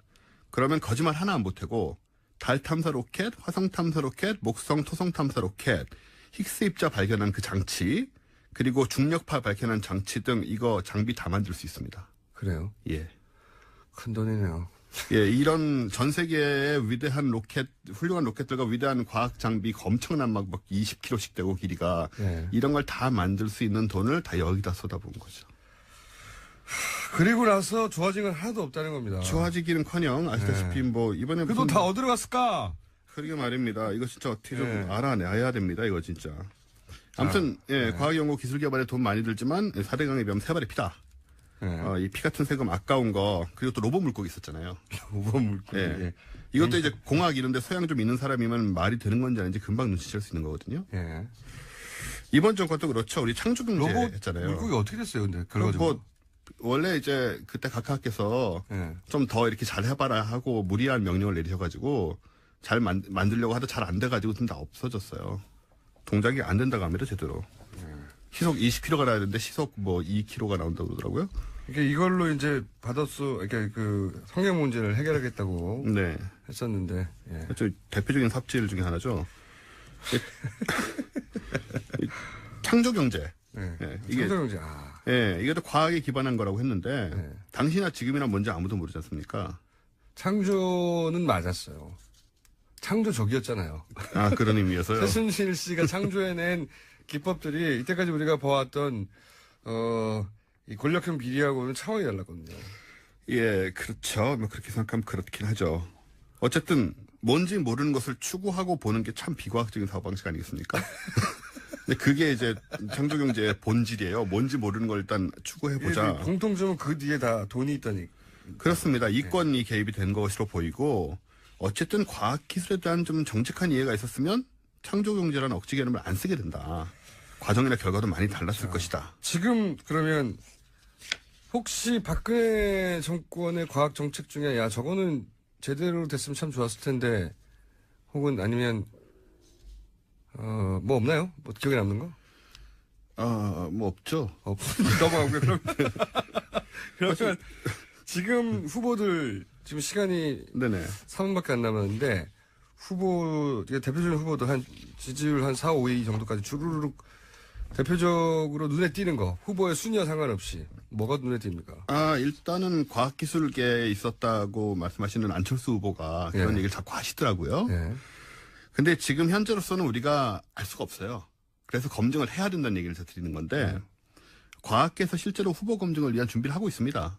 그래요? 예, 과학계가 예. 따로? 네네. 오. 이 수백 명의 과학기술인과 과학 관련자들이 참여하고 있는 ESC라는 법인이 있어요. 예. 저도 이사로 있는데요, 거기. 어쩌다 보니. 그래요? 모르겠습니다. 어떻게 된 건지 저도.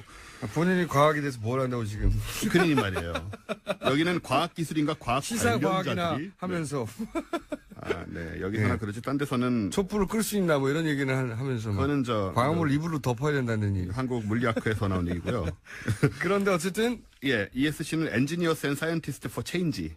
우리말로는 변화를 꿈꾸는 과학기술인 네트워크인데 엔지니어와 과학자들. 네네, 과학기술인이라고 이제 뭉뚱그려서 얘기를 하죠. 근데 과학기술 교육이나 정책 뭐 이런 것들, 과학계 비정규직 문제 많거든요. 현안들이. 그러니까 여기서 대선 후보들을 초청해서 네. 토론회를 할 생각이 있다. 그러려고 하는 거죠. 좋네요. 그래서 저희가 질문들도 수십 개를 지금 일단 뽑았어요. 질문 자체를 이해할 수 있어야 되는데. 예, 그래서 지금 신경을 많이 썼죠. 이해할 수 없는 질문은 안 하려고. 지금 대선 후보 잠재 군두들 속에서는 정책을 비교할 만큼 구체적인 게 나온 게 없다, 아직은? 예, 뭐 한두 마디 하고 있는데 저희가 드리려는 이런 질문들만큼 구체적으로 이제 생각하고 예를 있는 들어서 거지. 어느 정도 구체적인 질문입니까? 진지한 질문으로는 예. 예를 들어서 이런 게 있죠. 새로운 과학기술의 교육이 실체는 뭐고 어떻게 이루어낼 것이냐. 과학교육 관련된 얘기. 과학교육을 어떻게 할 거냐? 네, 그런 거 있고. 예, 아무 그다음에 생각이 없을 텐데 대부분. 연구기관장 선출 시 낙하산 인사를 타파해야 된다. 이거 되게 중요하거든요. 예. 예, 이제 자기 모든 분야의 낙하산의 문제인데 특히 과학을 모르면 도저히 할 수 없는 일에 과학과 상관없는 사람들이 온다는 거죠. 맞습니다. 그런 사람들이 굉장히 많이 와서 문제가 되고요. 아니 뭐 모든 분야가 그렇긴 해요. 근데 조금의 연관성은 더 있거든요. 그렇습니다. 근데 이제 과학은 전혀 연관성 없는 분들이 와요. 네, 이번에도 좀 가을에 좀 심각한 문제들 좀 있었고요. 그리고 좀 웃기는 질문으로는 뭐 스티븐 호킹 말고 아는 장애인 과학기술자가 있느냐. 야, 그건 정말 어렵네요. 아마 안 나올 겁니다. 근데 국내에도 계시고 사실 많거든요. 있죠. 네. 근데 딱히 장애를 가진 과학자라고 따로 기억하는 경우는 별로 없으니까. 예, 사실 이건 장애인의 과학 접근, 과학기술자로서의 그런 부분에 대한 이제 인식을 알아보는 질문 중에 있는 거고요. 네. 좀 진짜 어려운 건 뭐 있어요? 진짜 어려운 거는요. 진짜 어려운 것은 지금까지 나온 것들은 대부분 일반론 정도로 넘어갈 것 같은데. 근데 사실 저희가 열심히 무슨 잘 하겠습니다. 웜홀을 어떻게 만들 수 있냐 이런 질문을 할 수는 없잖아요. 네. 상대성 이론을 풀어봐라. 이런 질문을 할 수는 없으니까 되게 진지한 질문입니다. 근데 제가 되게 웃기게 본 건 뭐냐면 후보님은 과학 시간에 무엇을 배울 때 과학과 멀어지게 되었나요? 라고. 당연히 과학과 멀다는 걸 전제한 상태에서 하는 질문이 있어서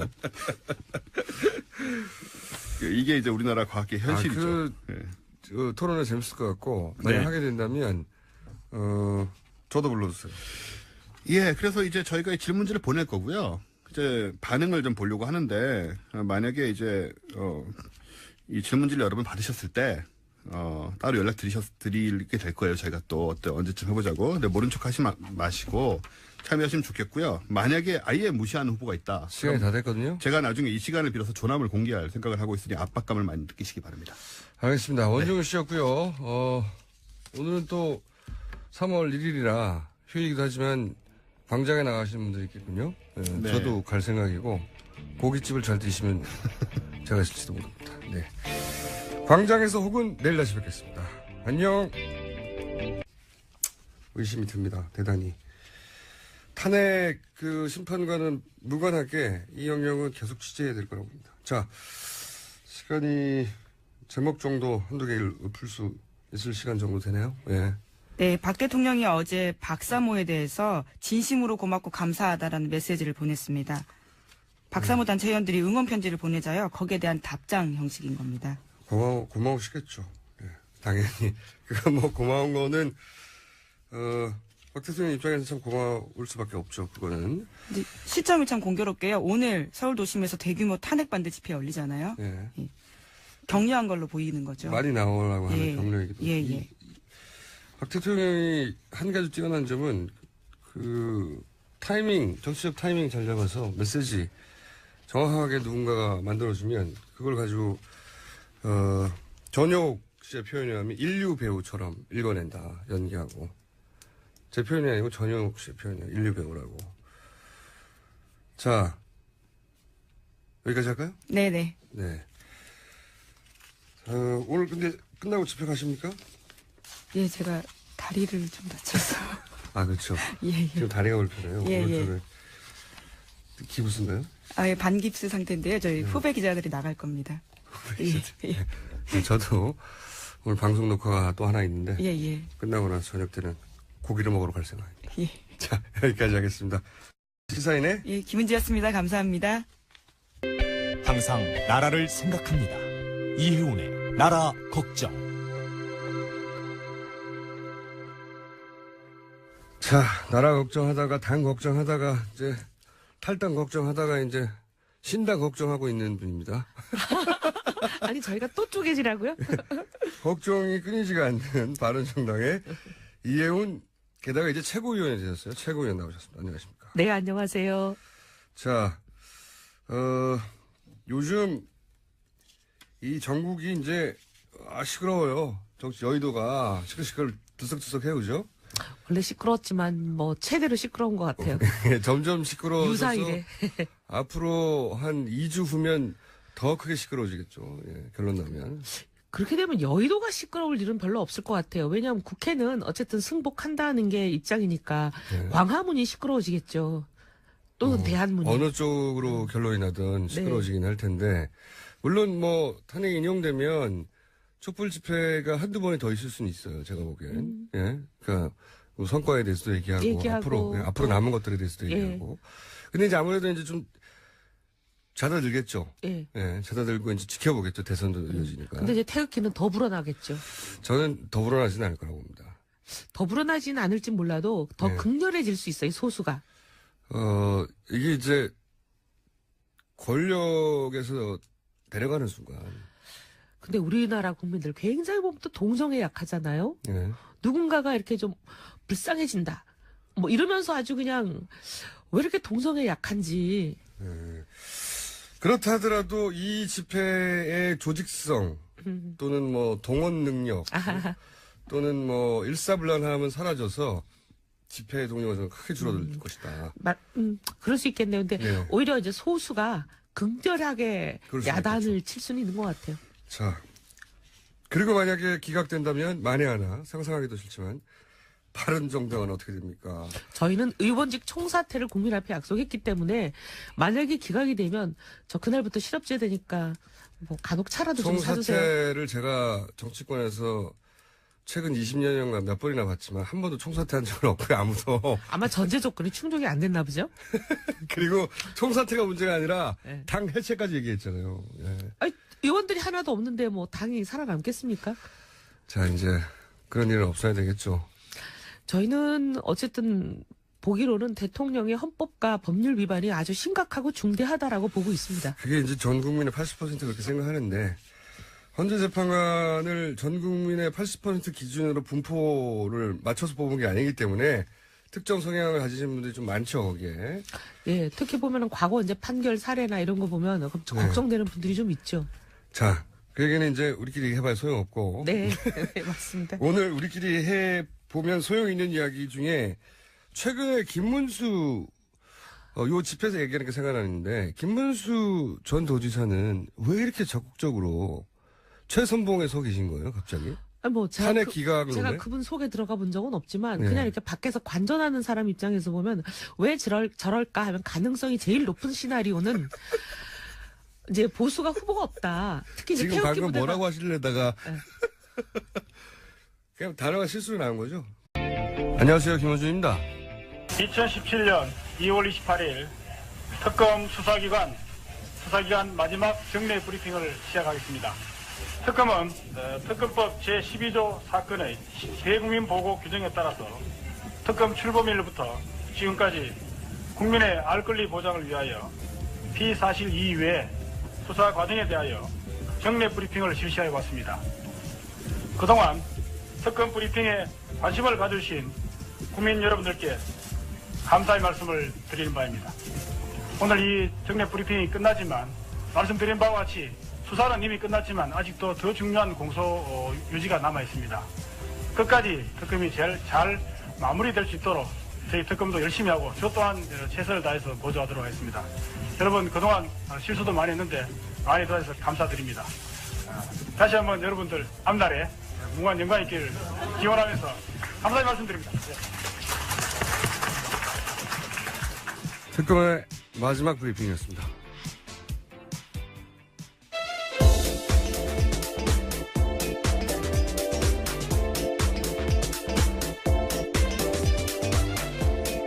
시사인의 김은지입니다. 예. 방금 저희가 이제 마지막 브리핑 이규철 특별검사의 이 특검법에 수사 과정 브리핑을 넣었던 게 이게 신의 한 수였어요, 사실. 네, 그렇죠. 법으로 보장되어 있었습니다. 예. 그래서 수사 과정을 중간에 이야기한다느니 뭐 기타 자본들이 굉장히 나올 수 있었거든요. 법에 넣어버렸기 때문에 공식적으로 굉장히 앞으로 특검 다 이렇게 해야 될 거라고 봐요. 예. 브리핑 사항을 특별 검사를 한다는 게 사실은 그러고 보니까 우리나라 첫 특검이 언제인 줄 아세요? 조폐공사 그때 아닌가요? 기자가 맞군요. 그게 저는 기억이 나요. 그때 이제 조폐공사 파업을 했는데 그 파업을 술자리인가 그랬을 거예요. 당시 공안부장이 저 파업은 검찰이 공안 조성을 위해서 유도한 거야. 예, 기자들과의 술자리에서 네. 그랬죠. 예. 그렇게 말을 하자 갑자기 수사 대상이 검찰이 된 겁니다. 원래 사건을 검찰인데 수사 대상이 검찰이 되니까 그러자 이제 미국에 있는 특검 제도를 우리도 도입해야 된다고 해서 특검이 시작된 거거든요. 그 이후로 이제 가장 지금 특검 말고 그 이전까지 가장 유명했던 건 삼성 특검이죠. 김영철 변호사가 네네. 내부 공헌하면서 시작된 그때는 지금보다 2배의 크기였어요. 40명이었고 그리고 90일 했고 제 기억으로는 그리고 4조 몇천억을 차단했어요. 근데 참 그 차명 계산을 찾아내는데 그 차명 계산이 이 특검 덕분에 합법화됐죠. 그렇죠. 예. 이건희 회장의 공식적인 재산이 됐죠. 예, 삼성에게 큰 도움을 준 특검으로. 삼성의 힘이죠. 삼성의 힘. 그 이후 최근 뭐 이명박 박근혜 정권만 해도 BBK 특검이 있었고. 네, 디도스도 그렇죠? 있었고요. 디도스 내곡동 내곡동 사저. 사저, 예. 가장 최근에 두 특검인 디도스 내곡동 사저 특검 둘 다 제가 이 특검 출범에 결정적인 기여 혹은 관여를 한 제가 그런 사람이에요. 내곡동 사전은 주진우 기자의 특종으로 알고 있는데요. 어디서 했겠어요? 예. 저랑 같이 만났어요, 그 사람. 예. 하지만 그 특검도 다 면접만 주고 끝났거든요. 그래서 특검 해봐야 뭐 소용없다 이런 얘기 많았죠. 예. 예, 심지어 그 건 같은 경우에는 한 건이었거든요. 원포인트라고 네. 할 수 있는데 이번에는 14건 플러스 알파입니다. 14건 하다가 인지된 사건까지 한다라는 네. 건데 디도스 때는 신의 영역이다 하고 끝났고. 예, 윗선을 앓는 것은 신의 영역이다. 예. 내곡동 사저 특검도 아무도 벌을 받지 않았어요. 예. 그래서 이번 특검이라고 별 수 있을까 했는데 이 대통령을 수사 대상으로 한 것도 최초고 그리고 특검 본연의 의미가 이제 정부로부터 독립적이어야 한다. 검찰이 뭐 결국 정부기관이니까요. 그런 의미를 완전히 살린 최초의 특검. 이제 정말 제가 보기에는 기립박수를 받아야 된다. 네. 저희 제작진도 그렇지만 맨날 박수 치거든요. 예. 저희 방송을 들으시는 모든 분들이 아마 기립박수를 받아 마땅한 특검이었다고 생각하실 거고 이게 이제 큰일이에요, 큰일. 앞으로 모든 특검은 이제 이 특검하고 비교가 될 거예요. 니네는 왜 그러냐. 그리고 특검이라는 제도가 존재하는 한 계속해서 회자되겠죠. 어떤 기준을 마련해서 기준. 특검은 이 정도는 해야 한다 하고 기준을 팡 만들어버렸죠. 예. 이런 특검이 연장되지 않으면 이거는 제가 보기에는 역사적으로 죄를 짓는 거다. 정세균 의장의 정치적 결단 대단히 필요한 시점입니다. 자, 특검 이야기 계속 정리해 볼까요? 예. 네, 박 대통령이 헌정상 처음으로 뇌물죄 피의자로 입건됐습니다. 어제 특검이 종료되면서 발표한 건데요. 원래는 시한부 기소중지 검토도 했었는데 기소중지하지 않고 검찰이 수사할 수 있도록 입건해서 넘기겠다라는 거죠. 원래는 기소 중지 상태로 종결을 하겠다고 했는데 좀 차이가 있어요. 저도 이제 물어봤는데 검찰 출신 분들한테 그러니까 법적으로 큰 차이는 없는데 실무적으로는 차이가 있다. 상징적으로도 차이가 있고 뭐냐면은 이 기소 중지라는 건 수사를 다 하고 이제는 기소 단계만 남았는데 지금 당장은 하지 못한다. 그 행방불명이든 혹은 해외에 있거나 네, 예, 혹은 그렇죠. 대회에 있거나 대통령이어서 불소추 특권이 있거나 예, 예. 그래서 당장은 못한다 이건데 이렇게 피의자로 입건만 하는 거는 수사가 계속 이어진다. 근데 바로 할 수 있죠. 예. 네, 검찰에서요. 그래서 저는 그런 생각도 들어요. 특검 연장이 가능할지도 모른다는 일말의 기대를 안고서 이렇게 한 게 아닐까. 예. 이게 이제 오픈 결말이거든요, 영어로 치면. 그래서 출국 금지도 하지 않은 게 아닌가. 만약 기소 중지였다면 출국 금지까지 하고 제가 보기에는 했을 것 같은데. 자. 이 팀이 어쨌든 수사를 계속하면 저는 웬만한 비리는 결국 다 밝혀질 수 있다. 전망하는데, 어쨌든 시한부 기소 중지가 아니라 입건만 했어요. 나쁜 게 아닙니다. 예. 자, 관련 그 특검이 1차적으로 어쨌든 우선적으로는 지금까지는 종결되면서 내놓은 몇 가지 결론들 중에 짚어볼 만한 게 또 뭐가 있어요? 예, 또 어제 최순실 씨와 박 대통령 공모 뇌물액에 대해서도 밝혔는데요. 433억 원에 달한다라는 겁니다. 삼성전자가 비덱스포츠에 준 돈은 78억 가량인데요. 그 전체 규모는 213억이고요. 또 미르와 K스포츠재단 관련해서 204억, 또 한국동계스포츠영재센터와 관련해서 216억 해서 총 220억으로요. 이렇게 해서 뇌물 금액이 나오게 된 거죠. 뇌물이 이 정도 되면 말이죠. 그 이 사태 초기에 여러 번 언급했었지만 뇌물액이 1억이 넘어가면 10년 이상이거든요. 이 정도 되면 거의 뭐 무기징역 나올 수 있는 정도의 액수긴 한데 예, 유죄가 인정되면 그렇죠. 유죄가 인정돼야 예. 되는 거죠. 예. 공소유지도 굉장히 큰 산입니다. 특검 입장에서는요. 맞습니다. 예. 공소유지에 대해서는 저희가 3부에 김경진 의원 연결해서 얘기를 나눠볼 텐데 공소유지가 왜 중요하냐. 공소유지라는 단어도 사실 일반인들 입장에서는 듣기 어려운 이야기죠. 예, 낯선 말입니다. 공소유지가 뭐야 이렇게. 근데 이게 저는 맨 초반에 나왔던 뉴스지만 삼성전자가 비대기에 200억 원대 컨설팅 계약했다. 그렇죠. 아주 초반부터 나온 얘기예요. 근데 이거 하나만 가지고도 저는 이거 단 하나만 가지고도 이게 탄핵 사유라고 보는 게 비덱스포츠는 최순실 정유라가 100% 소유한 회사예요. 예, 그렇죠. 정유라 씨 승마 관련된 회사입니다. 승마 지원요. 소유주가 최순실 정유라 100%예요. 이런 아주 생긴 지 며칠 되지도 않은 거거든요. 예, 계약할 때 그랬죠. 예. 그리고 사무실도 없었어요. 그리고 최순실 정유라 씨가 뭐라고요? 근데 삼성전자가 200억 계약을 어떻게 합니까, 단독으로? 이런 회사가 있다는 사실도 알기 어렵죠, 사실은요. 생긴 지 얼마 안 된 회사를 독일까지 날아가가지고 200억대 계약을 삼성전자가 왜 해요? 2억도 아니고 2억도 하기 힘들어요. 2천만 원짜리 계약도 안 해줘요. 대기업하고 한 번이라도 일해보신 분들은 아시겠지만 이거 하나만 가지고도 그렇죠. 말도 안 되는 거란 말이죠. 이것만 따져도 말이 안 되는 겁니다. 이게 너무 많은 사건과 너무 많은 액수가 등장하니까 오히려 이제 둔해졌는데 요 사건 하나를 파고들어서 탄핵시킬 수도 있다고 저는 생각이 드는데 자 어쨌든 400억대를 줬다. 예. 그걸 뇌물로 이제 본 거고요. 네네. 대신 삼성이 얻은 게 있죠.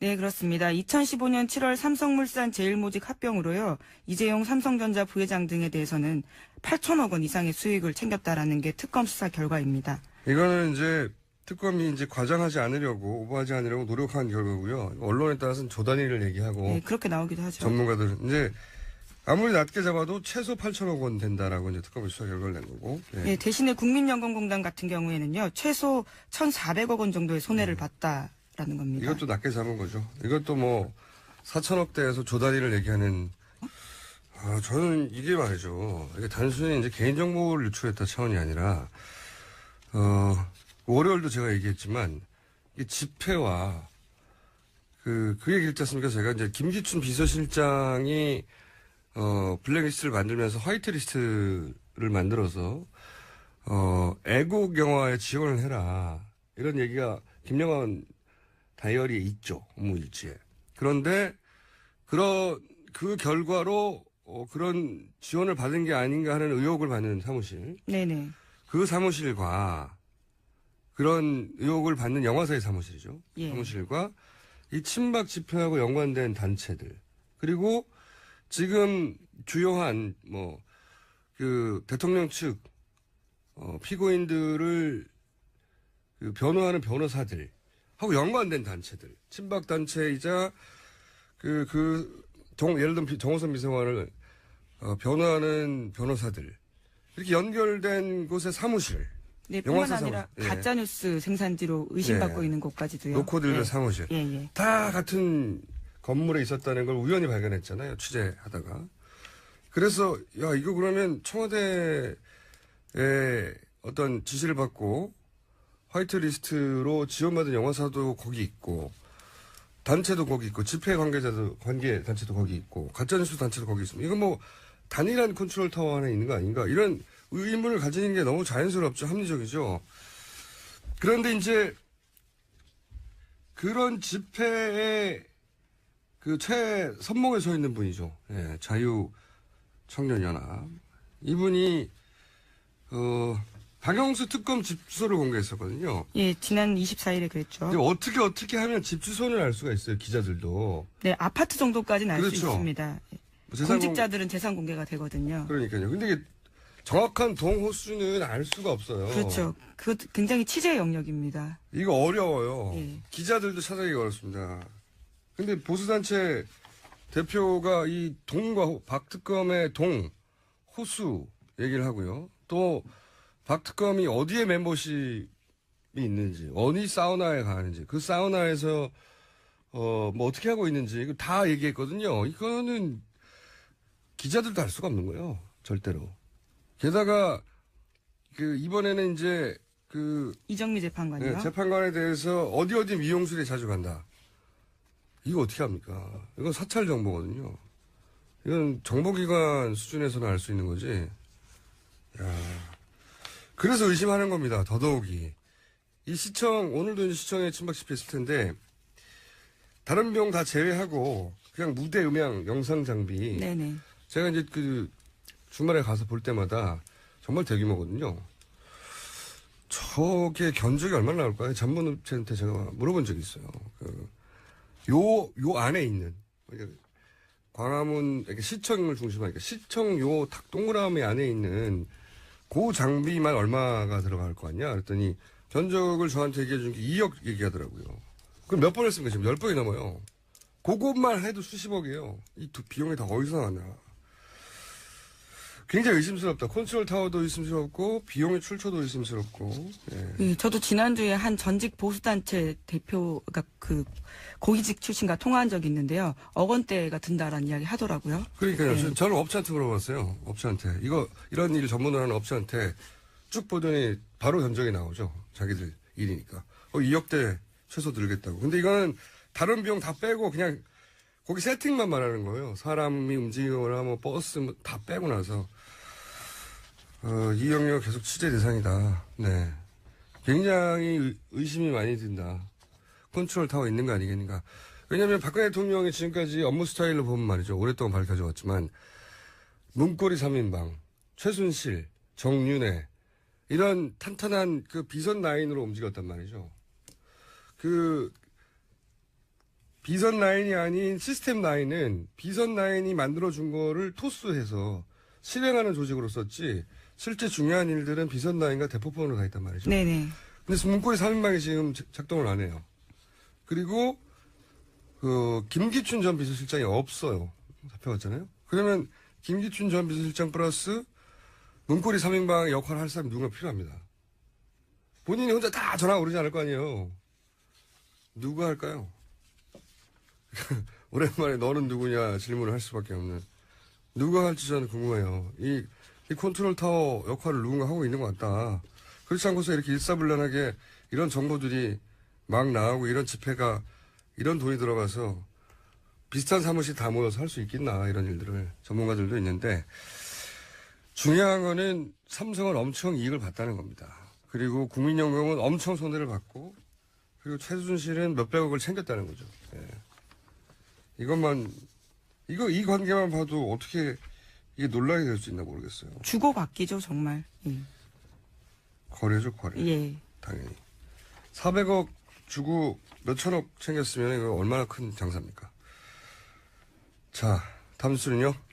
네, 관련해서요. 대통령이 대기업 총수들한테 사업계획서 건넸는데 그것이 비문과 오타투성이었다라는 내용도 뒤늦게 근데 좀 이렇게 나왔습니다. 큰 돈을 받아내는데 예. 이 건네줬던 사업 계획서는 실제로는 아니 대기업하고 한 번에 이렇게 보면요 1,000만 원, 2,000만 원만 받아내려도 사업 계획서가 정말 빵빵해야 돼요. 그렇죠. 만나기도 쉽지 않은 데다가 사업 못 계획서. 만나죠. 예, 그죠? 예. 예. 근데 이 사업 계획서가 뭐 재벌 회장한테 줬는데 2장짜리고 뭐 2장짜리인데 그 안에 뭐 오타가 난무하고 뭐 이렇다는 얘기잖아요. 예, 그렇습니다. 자세히 전해주세요. 예, 네. 경향신문 보도를 보면요. 관련 계획서, 대기업 회장들이 받아낸 계획서를 보면요. 이러한 문장이 있습니다. 다소 이상하더라도 그대로 읽어보겠습니다. 현재 영재센터의 영재 선수는 초등학생이라는 정해진 규율이 있어서 올림픽 선수를 발굴하기엔 사뭇 어려운 완성이 될 수 있습니다. 라는 문장입니다. 정해진 규율에 있어 올림픽 선수를 발굴하기 사뭇 어려운 완성이 될 수 있습니다. 네, 주술이 안 맞죠? 이 시적 허용에 가까운데 이거는.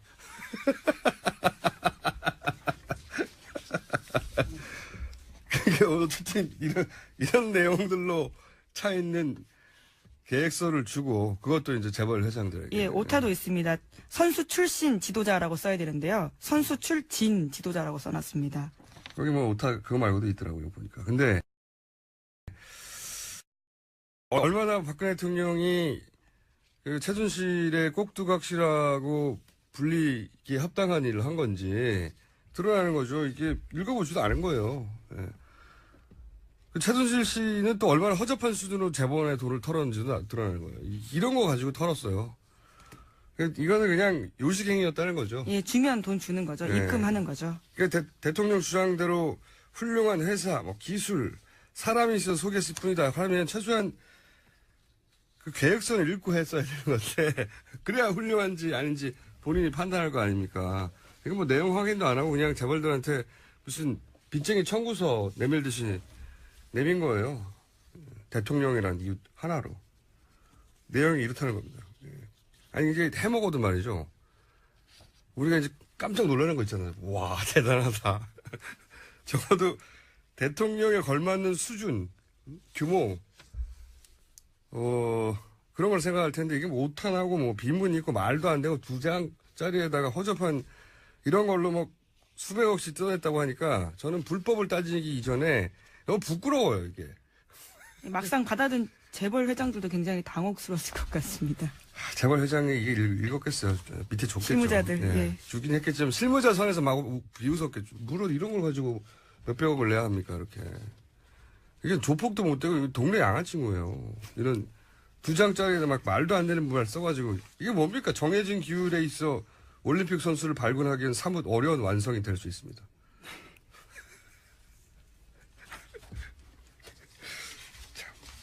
하여튼 요 문장이 들어간 걸로 삼성전자한테 받았던가요? 예, 삼성에다 돈을 달라고 했죠. 그래서 16억 받았어요. 예, 한국 동계 영재 스포츠 센터 관련된 겁니다. 160만 원도 안 주겠습니다. 저 같으면 이런 계약서 2장 들고 보면 그렇게 사기를 친 거예요. 그러니까 사기죠 뭐. 예. 사기를 치고 공범이죠 또 재벌도 이렇게 해서 이득을 얻어냈으니까. 네, 그렇죠.